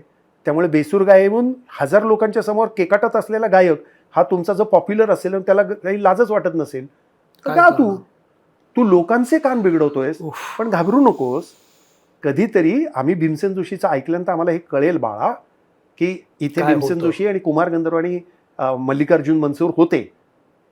इतक्यात मी आशावादीच माणूस आहे. त्यामुळे मला असं वाटतं आपले बाप आणि आपल्या बापांचे बाप इथे भक्कम आहेत. त्यामुळे आपली पावलं आपण हळूहळू आणि शांतपणे टाका. शेवटचा प्रश्न विचारतो, मग आपण थांबूया. अतुल दादा, मला खूपच मजा येते तुझं ऐकून. हा सगळा आत्ता सामाजिक स्तर सांगतोस तू आणि असंही म्हणतोस की मी आशादायी आहे.